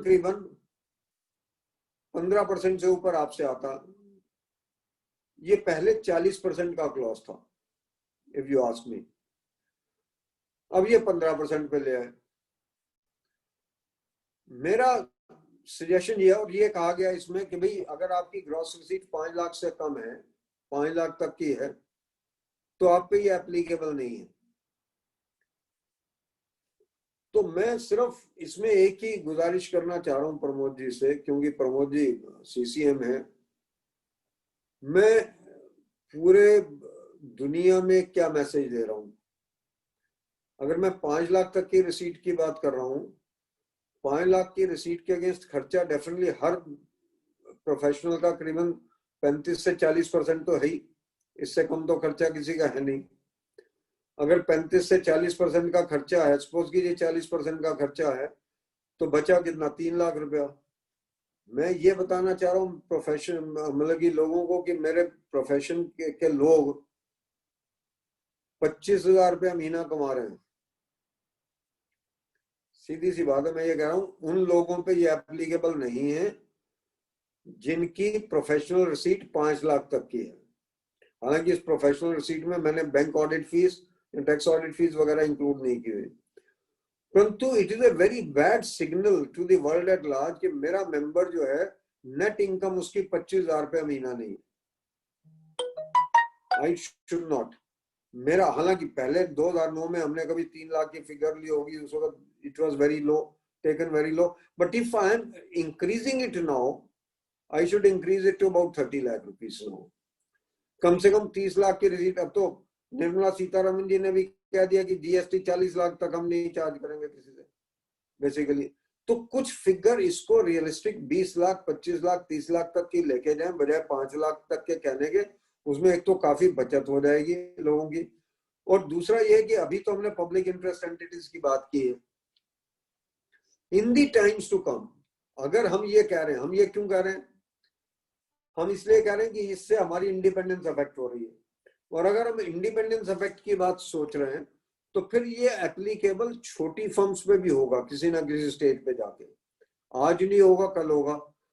एक सजेशन मेरी ये है कि इसमें आप इसको पब्लिक इंटरेस्ट एंटिटीज पे लागू करें। आप ये कह दीजिए कि किसी भी पब्लिक इंटरेस्ट एंटिटी से अगर 5 लाख तक की रिसीट आती है तो उस पर ये एप्लीकेबल ही नहीं है। एक तो ये हो सकता है बेसिकली। दूसरा, इसको आप ये 15% वाले को 30% पे कर दीजिए। और तीसरा ये कि आप ये मत कीजिए कि 2 साल बाद जाके मुझे मैनेजमेंट को बताना कि मैं आप पे निर्भर हूं, आप आत्मनिर्भर नहीं हूं। क्योंकि the moment I will tell the management कि मैं आप पे निर्भर हूं, वो मुझे मिसयूज ही करेगा, अब्यूज ही करेगा। मुझे वो कोई उसका तगमा नहीं देने वाला कि आप मेरे पे डिपेंडेंट हो। यहाँ तो आप ये कहिए कि भाई 2 साल तक तो आप ये देखो और तीसरे साल आप रिड्यूस करने की कोशिश करो बिलो दिस पर्टिकुलर परसेंटेज, और आप नहीं कर पाते तो चौथे साल में रिजाइन कर दो। क्योंकि I personally don't feel that it is good कि मैं किसी मैनेजमेंट को जाके ये कहूँ कि मैं आपके ऊपर डिपेंडेंट हूँ किसी भी सूरत में। So I think that is one thing that I wanted to say so far as this particular issue is concerned. और यहाँ फिर आप ये कर दीजिए कि in the first 10 years of the practice it will not be applicable to anybody. Whatever you want to do you can do. परंतु इसका कुछ ऐसा हल निकालिए जिससे maximum number of firms can get out of it basically. और दूसरा ये कि अगर इसमें फंसती हो तो ये मैनेजमेंट को डिक्लेरेशन नहीं होगी, वो फिर उसमें से रिजाइन करने की जरूरत होनी चाहिए after a period of gap of 1 year और 2 ईयर, जो भी आप गैप देना चाहें। मैं ये कहूँगा अगर पहले 2 साल में आप जाके मतलब कि बताएं नहीं, अगर तीसरे साल में आप नहीं रिड्यूस कर पाते तो उसमें आप रिजाइन कर दीजिए असाइनमेंट से। That will be a better proposition than declaring it before the management in such cases. The next point that one will like to talk about this code of ethics is, Pramod ji ये इसमें आपकी मैं वो जरूर चाहता हूँ, क्योंकि मैं बीच में तो ये इशू को बोलना बंद कर दिया था, पर आपको देखा तो थोड़ी हिम्मत से बन गई है बेसिकली। वो ये है कि भाई हमने इस बार ये परमिट कर दिया कि जब आप रिटायर हो जाए काउंसिल से या रीजनल काउंसिल से या ब्रांच से, तो जो मेरा हाईएस्ट पॉसिबल डेजिग्नेशन हो उसके ऊपर मैं वो लिख सकता हूँ कार्ड्स के ऊपर बाद में। ऐसा क्यों, किस लिए चाहिए? हम में से हर व्यक्ति काउंसिल में या रीजनल काउंसिल में या ब्रांच में ये कह के जाता है कि मुझे सेवा करनी प्रोफेशन में। I was the 58th president, Atul ji is the 68th president. Why we should have a right to write down on our visiting cards that I am the past president of the institute? मेरे पास एक designation कभी था, वो खत्म हो गया उस period के साथ। I don't think that it is required to be written again. मेरे बायोडाटा के अंदर तो आ ही गया ना कि I am the past president, और जिसको पता मैं पास्ट प्रेसिडेंट हूँ उसको पता मैं पास्ट प्रेसिडेंट हूँ। Why should I carry a card to different authorities which will say that I was the past chairman of ASB, or I was the past chairman of so and so branch, or I was the past chairman of the regional council? Why should it happen? मुझे तो ये बात बिल्कुल समझ नहीं आई। I think ये proposal अगर जाता है तो it will not be seen in a good light. Very frankly, मैं तो आज तक अपना कार्ड नहीं छपवाया। मैं तो 2 बोर्ड्स के ऊपर बैंक के रहा। जिन सालों में मैं बोर्ड पे था उस वक्त मैंने कभी कार्ड के ऊपर नहीं लिखा that I am on the board. Sir आपको जरूरत नहीं है, बट सर कुछ नहीं, आप तो सब जानते हैं। नहीं but Pramod ji I think we have to be very, ये ethical practices का पार्ट है। मतलब कि मैं इलेक्शन इसलिए लड़ रहा हूँ कि बाहर में जाके मुझे ये लिखना है इसके ऊपर। I don't think, I think I am at par with any other member. मैं बिल्कुल क्लियर हूँ इस बारे में कि मैं जिन मेंबर्स ने मुझे इलेक्ट किया उनके बीच में वापस आ रहा हूँ, तो मेरे कार्ड के ऊपर लिखने की जरूरत नहीं। मेरे बायोडाटा में लिखा गया ना कि मैं हूँ, उसमें क्या दिक्कत है? Basically I personally feel we have to be above all these things. और दूसरा मैंने हमेशा ये कहा कि हमने पहले तो हमारे खैर कोड ऑफ कंडक्ट में ये एक्सप्लिसिट नहीं था। ये जब फिल्म्स चलती हैं आजकल तो नेटफ्लिक्स वगैरह पे देखता हूँ बैठ के, तो कई उसके नीचे आ जाता है chartered accountant so and so, auditor so and so. भाई why this has been permitted specifically under this particular code of ethics? पहले तो ये था नहीं। पहले तो अगर कोई चाहता तो इनके अगेंस्ट केस फाइल कर देता। आज की डेट में हमने परमिट कर दिया कि आप ये ऐड कर लो, तो भाई फिर मुझे ये भी करने दो कि मैं किसी भी क्लाइंट का नाम या कोई भी क्लाइंट मेरा नाम कहीं पे भी लिख के भेज दे? Why should it be कि जो फिल्म वालों का ऑडिट कर रहे हैं या फिल्म वालों के साथ कनेक्टेड है उनका नाम तो पूरी स्क्रीन के ऊपर चलता रहे and millions of people can see this. तो मेरे क्लाइंट का जो अच्छा ग्रुप भी हो वो मेरा नाम कहीं पे लिख ना सके, तो भाई फिर मेरे क्लाइंट को भी परमिट करें आप कि भाई आप अपने जिसको भी आपने सर्कुलेट करना हो कि भाई मेरे ऑडिटर ये मैं बहुत सेटिस्फाइड हूँ, तो उसको भी करने दे। फिर मेरे ख्याल में ये तो नाजायज है कि जो सिर्फ फिल्म इंडस्ट्री वालों को ऑडिट कर रहे हैं, और फिल्म इंडस्ट्री में जिस तरीके के लोग बैठे हैं मुझे कहने की आवश्यकता नहीं है, उनका ऑडिट कर रहे हैं, उनका नाम तो स्क्रीन के ऊपर चले, चाहे वो थिएटर हो या वो टीवी हो या कुछ और हो। और जो आदमी एक नॉर्मल ऑडिट कर रहा है उसका नाम उसका क्लाइंट नहीं पब्लिश कर सकता कहीं पर। I don't think that this is fair enough. So that's another thing that I wanted to say basically in this particular direction. इस कोड ऑफ एथिक्स के कुछ अच्छे पॉइंट्स हैं।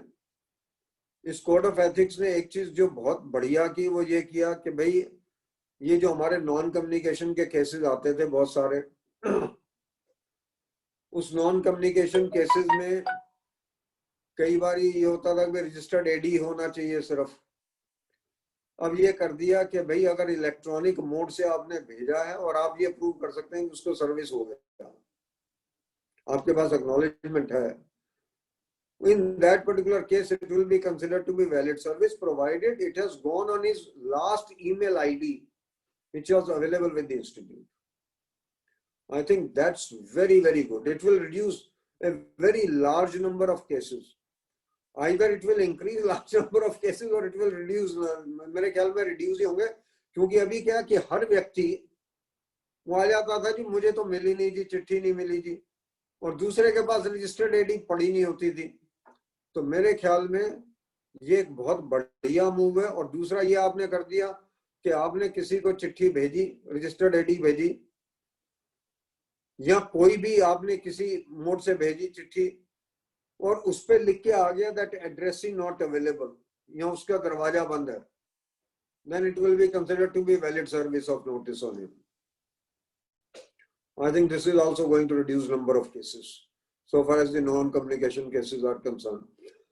क्योंकि मेरा अपना मानना ये है, जब मैं प्रेसिडेंट था और उससे पहले 70-80% केसेस हमारे पास इसी के होते थे, नॉन कम्युनिकेशन के।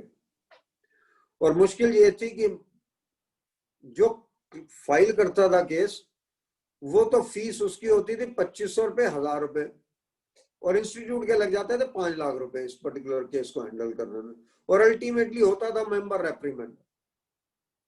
तो what is the point? I think we have made the life far more simple so far as this particular part is concern. मैं आज के लिए सिर्फ इतना ही करना चाहता हूं क्योंकि मेरे ख्याल में ये सिग्निफिकेंट फीचर्स हैं। Unless someone wants to ask any other specific question, I will like to answer that out. But मैंने आपकी फूड थॉट मतलब कि आपकी थॉट प्रोसेस के लिए काफी आपको पॉइंट दिए, उस पे मैं आपसे जरूर कुछ जानना चाहूंगा, जहां पे मैंने कहा कि आपसे 1-2 इनपुट अगर मिल जाए तो that will be good. Pramod ji. Thank you president sir. Sir enlightening, मैं सच बताऊं तो कोड ऑफ एथिक्स के ऊपर मैंने पहली बार पूरा सुना है, रिवाइज कोर्स पे मैंने इससे पहले नहीं सुन पाया, जो भी रीजंस है। यस, एनलाइटिंग काफी चीजें नॉलेज में आई। जब कुछ चीजें सर जो आपने कही, yes, very thought provoking and I will surely take care of that whenever an opportunity comes into the council. एक और है, सॉरी बिफोर यू। नहीं प्लीज बोलिए ना। हमने ये किया है कि भाई अगर कोई नेशनल लेवल का प्रोग्राम है, इंटरनेशनल का प्रोग्राम है, तो कोई फर्म ऑफ चार्टर्ड अकाउंटेंट उसको स्पॉन्सर कर सकती है। तो भाई छोटी फर्म तो कर नहीं सकती कोई स्पॉन्सर। और इंस्टीट्यूट के पास अपने पास काफी पैसा है यार, फर्म बजाय किसी फर्म से लेने के। टू बी वेरी ऑनेस्ट, आप किसके प्ले कार्ड वहां लगाना चाहते हैं? किसी फर्म के, बड़ी फर्म के? Why should it happen? I think let's not do something which can be counterproductive to these to the interest of the smaller firms basically, क्योंकि छोटी फर्म कोई स्पॉन्सर नहीं कर पाएगी प्रोग्राम, ना मिडिल लेवल की कर पाएगी। कर पाएंगी तो बड़ी फर्म्स ही सिर्फ स्पॉन्सर कर पाएंगी। उसमें हमने ये जरूर लिखा, subject to the conditions to be laid down by institute. आप कितनी भी कंडीशन ले डाउन कर लोगे, नाम तो उनका लगाना ही पड़ेगा कहीं ना कहीं। किसी कॉर्नर में लगा दोगे, पीछे लगा दोगे, आगे लगा दोगे, नाम तो लगाना ही पड़ेगा अगर स्पॉन्सरशिप लूंगा मैं तो मेरे ख्याल में this was another point that I wanted to bring out कि ये भी छोटी फर्म्स के हित में नहीं है मेरे ख्याल में। एक पॉइंट गोल्डन जुबली और सिल्वर जुबली एनिवर्सरी का है कि आप अखबारों में ऐड दे सकते हैं, उस पर मैं जाना चाहता नहीं, क्योंकि अगर किसी की गोल्डन जुबली सिल्वर जुबली हो रही है, कोई एक बार देना चाहता है तो दे के देख ले, कोई बात नहीं।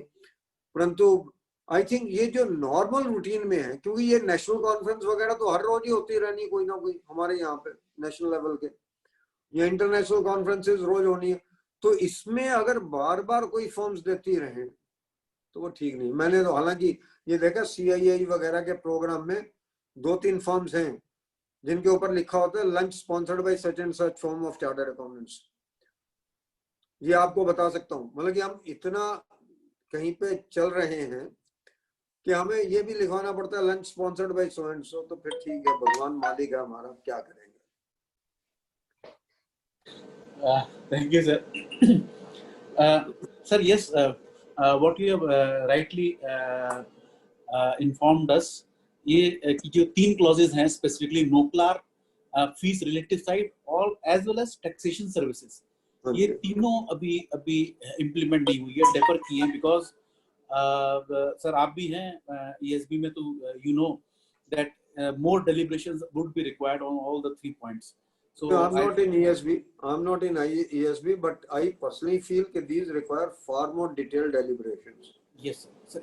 That's why it has been kept in abeyance, and full discussion on this would be required because various of the members have raised their objections, और हमने भी कहा जैसे NOCLAR is only for the listed companies या fee relative size के अंदर it came to a conclusion that it is only for a list for PIE, for the others it would be 40%। उसके अंदर भी हमारे को ये था, जैसे हमने भी लिख के दिया उनको कि basically merely intimating the management will not remove the intimation threat.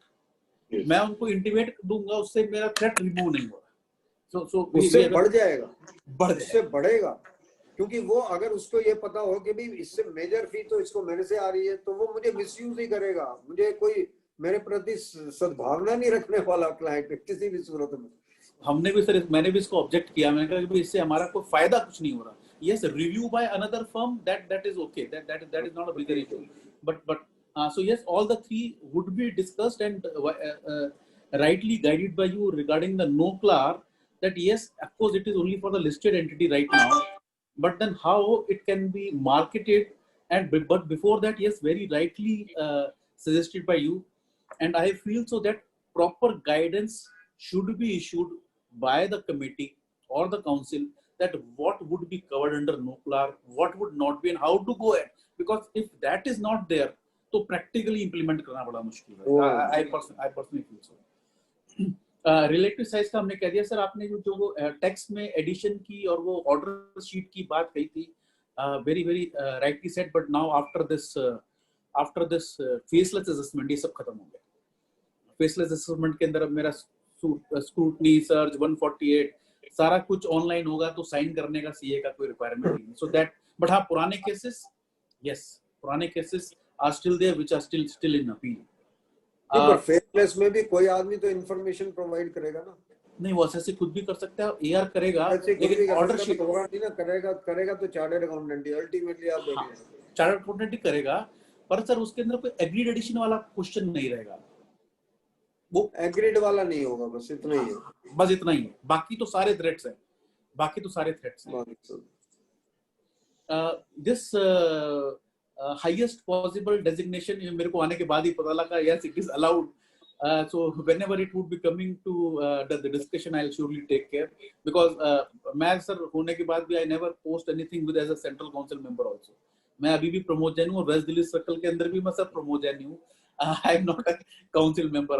मैं आपको सिर्फ इतना बता सकता हूँ, मेरे पास बहुत सारे लोग आजकल आते हैं फॉरवर्ड के लिए किताबों के, किसी पे भी आप अमरजीत चोपड़ा FCA के अलावा कोई और शब्द नहीं मिलेगा आपको। Sir, you are branding yourself, you don't need, sir, नहीं, there is no need. Very frankly, there is no need. There is no need. I personally feel कि अगर हमें पब्लिसाइज ही करना होता तो फिर तो कोई और 4-6 तरीके थे पब्लिसाइज करने के. I think you have contested your last election absolutely professionally, and that is why I said that you are the pride basically. ये मुझे बहुत अच्छा लगा जिस तरीके से आपने, आपको कोई बुराई तो मिली नहीं, आप फिर भी मेरे ख्याल नंबर 2 ही थे if I'm not mistaken. So I think you are, and this time the position could be altogether different. So God bless you.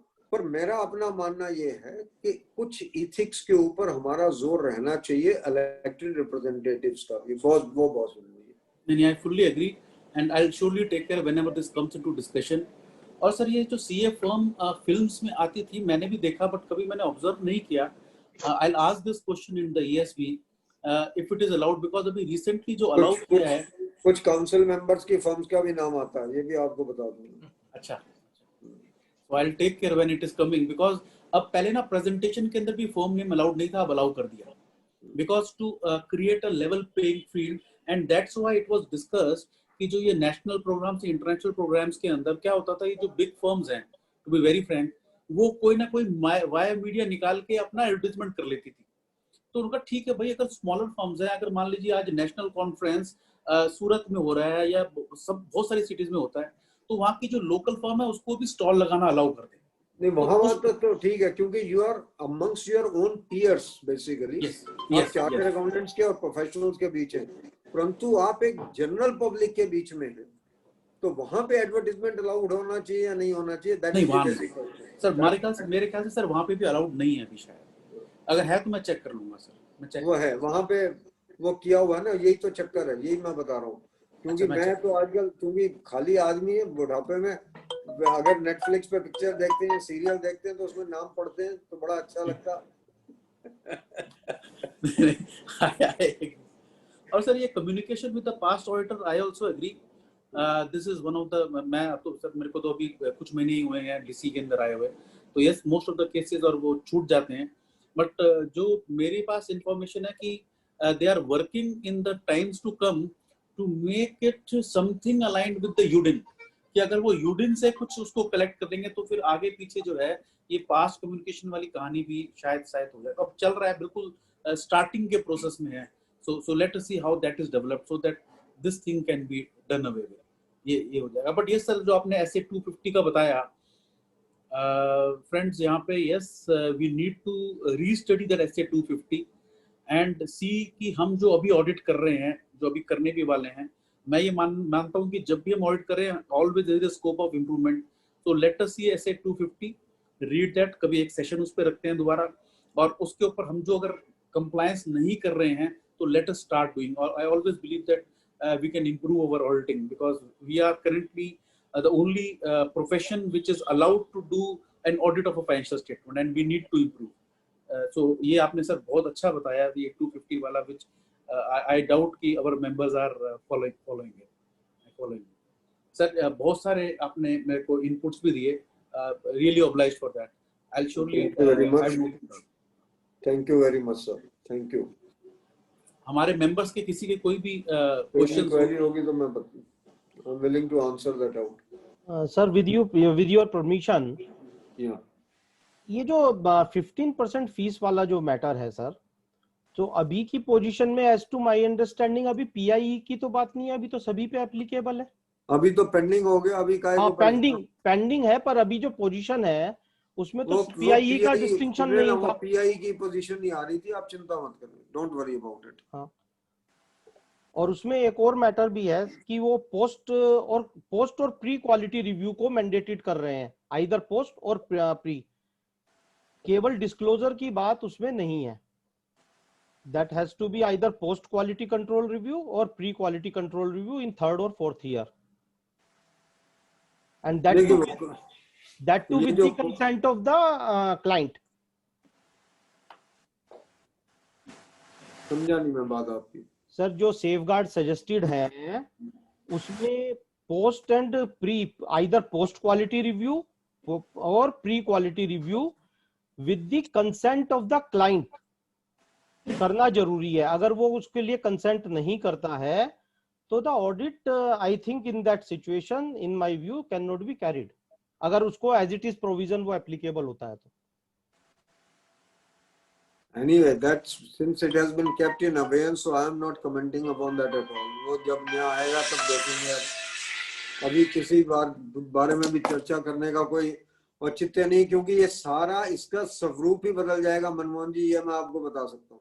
हाँ, बदलना चाहिए सर। प्रोविजन का स्वरूप ये रहेगा नहीं, ये क्योंकि इतने ज्यादा प्रोफेशन को हिट कर रहा है ये कि it can not remain what it is under any circumstances, that I am very clear.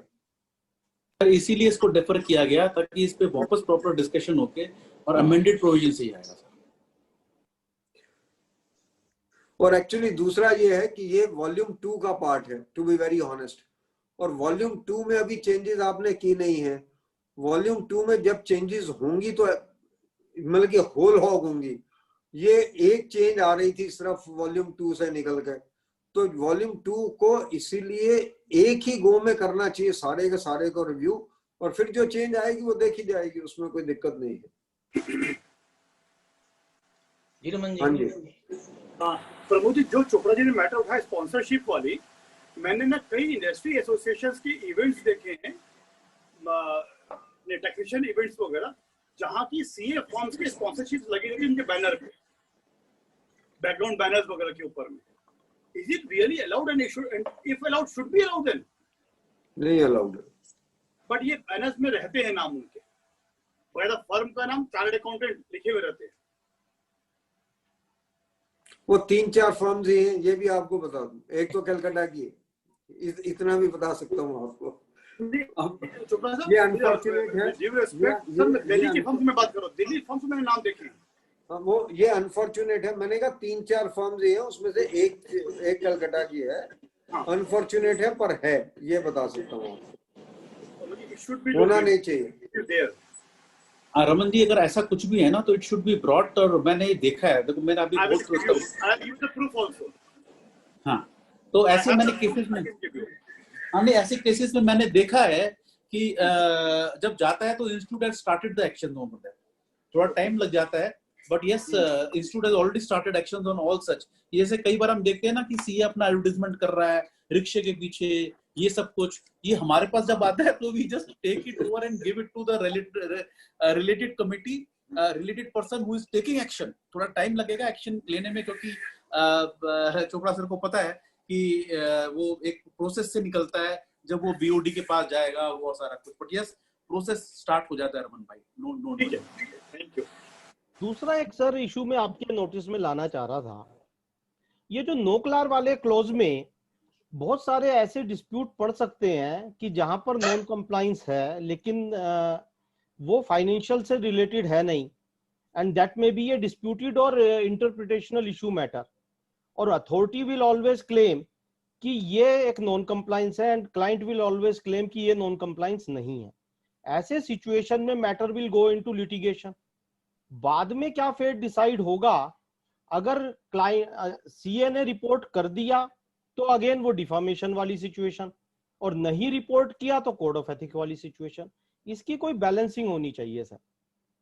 ये तो इंस्टीट्यूट को गाइडलाइंस लानी पड़ेंगी बकायदा। मैंने जो आप पहले आपसे बात की और जो प्रमोद जी ने खुद ही बोल दिया कि complete guidelines will have to be given by the institute कि under what circumstances what will have to be done. Suppose कीजिए जहां पे लीगल इंटरप्रिटेशन में फर्क आ सकता, वहां पे अगर आपके पास एक अच्छा लीगल ओपिनियन है और रखा हुआ है तो then that could safeguard your interest. पर अगर आपने सिर्फ एक ओपिनियन वैसे ही लेके रख लिया without exercising your due diligence, then you may not be safe. Let's be also be very clear. हमारे यहाँ पे हुआ क्या है कि कुछ सालों में लोगों ने किसी भी इशू के ऊपर जो बिल्कुल क्रिस्टल क्लियर है कि ये इस तरीके से होना चाहिए, पर क्लाइंट कह रहा है कि नहीं मैं नहीं करूंगा, उस पर किसी से भी लीगल ओपिनियन ले लिया, which is blatantly wrong. वो नहीं चल सकता। Right sir. सो इसका एक और सॉल्यूशन ये भी है कि सर ये जितने भी नॉन कंप्लायंस हैं ये हम अपनी ऑडिट रिपोर्ट में रिपोर्ट करें instead of an number of regulatory authorities. तो वो तो इंस्टीट्यूट पे छोड़ रहा हूं मैं। देखिए ये तो जैसे जैसे अब ये इवॉल्व हो रहा है, इस बार में भी अभी इवॉल्व हुआ, पर उन्होंने इम्प्लीमेंट कर दिया, हमने इम्प्लीमेंट नहीं किया क्योंकि हमारी सिचुएशन अलग है। हमारे यहाँ तो मतलब कि हर एक बिजनेसमैन चली नॉन कंप्लायंस के ऊपर रहा, इफ यू आस्क मी। तो इसलिए हमारी पोजीशन, हमारी स्थिति डिफरेंट है ऑडिट की। फॉरेन में इतना आसान नहीं है लॉस को ब्रीच करना, लोग करते होंगे तो डर भी है कि भाई वहां, मैं तो एक बात जानता हूं, अगर कोई बेस्ट डेमोक्रेसी है तो वो यूएस है। एनरॉन हुआ, मतलब कि एक company like Anderson wise wiped out with in 1 year. ये हो सकता है क्या हिंदुस्तान में? नहीं हो सकता basically, let's be very clear about it. तो ये जो चीज है, जिस दिन ये हिंदुस्तान में होनी शुरू होगी उस दिन से बंद हो जाएगा। तो वहां पे लॉस की कंप्लायंस का लेवल और है, वहां पे they allow you a free hand, but if it is detected then you are gone. यहाँ पे डिटेक्ट होने के बाद कुछ हो नहीं रहा था, अब कुछ शुरू हुआ है बेसिकली। तो let's wait for few years. और इंस्टीट्यूट को भी मेरे ख्याल में नॉकलर को जल्दी में लाने की जरूरत नहीं है। May be after they can first develop the entire material, they can discuss this it with the government, they can discuss it with the regulators। क्योंकि किसी भी कंपनी के लिए एक बात तो आप मान के चलिएगा, मैं किसी लिस्टेड कंपनी का ऑडिट कर रहा हूं और उसमें अगर कोई ऐसा लॉ मिला मुझे जिसकी ब्रीच है और मैं सीधा सेबी के पास चला गया, what can happen to the interest of the entire stakeholders? Nobody knows.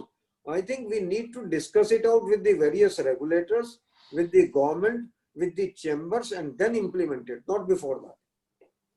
Chopra साहब, इसमें जस्ट टू ऐड, मेरे को चेक करना पड़ेगा बिकॉज जो सेक्रेटरियल ऑडिट आया था तो उसमें भी सेक्रेटरियल ऑडिट के अंदर there was a clause that they have to report the compliance of all the laws. So what was the view taken by the CS institute and how they have guided? I suppose we should study that also. वो देख लीजिएगा, ठीक है। I think you can have a look at it. So that's all, sir. Sir एक question ये आया हुआ है चैट पे कि can the communication to previous auditor be done through SSP portal? SSP portal के थ्रू कैसे होगा भाई? हाँ भाई ये क्या बात हुई? कम्युनिकेशन इंस्टीट्यूट से नहीं करना, कम्युनिकेशन ऑडिटर से करना भाई।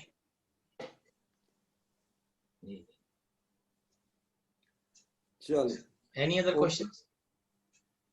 Thank you, sir. Thank you, Chopra sir, for such Rakesh ji, thank you very much. detailed discussion on the revised code of ethics. Thank you, Rakesh ji. Thank you, Manmohan ji. Thank you, Now, Subhash ji. I request Manmohan ji, sir, I request Manmohan ji to please present formal vote of thanks and conclude the meeting. And of course, Manoj Anand was also there for some time. Thank Ji, you. ji. to him Manoj ji also. is there. Manmohan ji, please. Yeah, very respected our own past president Shri Amarjit Chopra ji, dear friend Shri CCM Shri Pramod Jain ji, Rakesh Gupta ji, convener of the study circle, Praveen Jain ji, deputy convener of the study circle, all the esteemed members, Subhash ji, the founder member of the study circle, Manoj ji, really indeed Chopra ji को तो जब से हमने start किया और accounting standards को थोड़ा सुनना शुरू किया, ऑडिटिंग को करना शुरू किया, तब से जब से प्रोफेशन में आए हैं चोपड़ा जी को सुन के, पढ़ के, समझ के हम काम कर रहे हैं, सीख रहे हैं। Day in day out we are growing with learnings from persons like Chopra ji. और मुझे याद है पहली बार जब वेस्ट दिल्ली स्टडी सर्कल में बैंक ऑडिट पे चोपड़ा जी का लेक्चर हुआ, and coincidentally that was the first year of our bank audit, और उसमें जितनी गाइडेंस मिली वो सारी जाकर के लगा दी। And we could possibly, as Subhash ji will remember, हम डिस्कस करते रहते, we could possibly detect a fraud and report it there also. So indeed Chopra ji की गाइडेंस से, चोपड़ा जी की लर्निंग से जितना ऑडिट को प्रैक्टिकली समझने में हमें मदद मिली है और दूसरे इश्यूज को रियली इंडीड, और जो आज कोड ऑफ एथिक्स से रिलेटेड सारी चीजों के ऊपर चोपड़ा जी ने हमें गाइड किया है, साथ में सजेशंस भी दिए हैं काउंसिल के लिए भी, मेंबर्स के लिए भी। Really in times to come जो नए कोड ऑफ एथिक्स आए हैं, आई होप कि council will make a detailed deliberation and definitely seasoned persons outside the council also will be discussed, and all the other authorities and regulatory authorities would be discussed in various manners, जैसा चोपड़ा जी ने guide किया। और मैं ऐसी ही आशा और उम्मीद करता हूं कि चोपड़ा जी की गाइडेंस हमें और भी समय समय पर मिलती रहे वेरियस इश्यूज पे। चोपड़ा जी का हाथ हमारे सर पे हमेशा सदैव बना रहे। इसी के साथ सभी मित्रों का मैं धन्यवाद करता हूं, सभी पार्टिसिपेंट्स का भी धन्यवाद करता हूं कि वीक के वेरी फर्स्ट डे में they have joined. Thank you very much everyone. Thank you very much, Very much, Chopra. sir. Thank you. Thank you very much. Thank you. So shall I end the meeting? Yeah, sir. Thank you. Okay. Thank you so much. Okay जी। Thank you ji.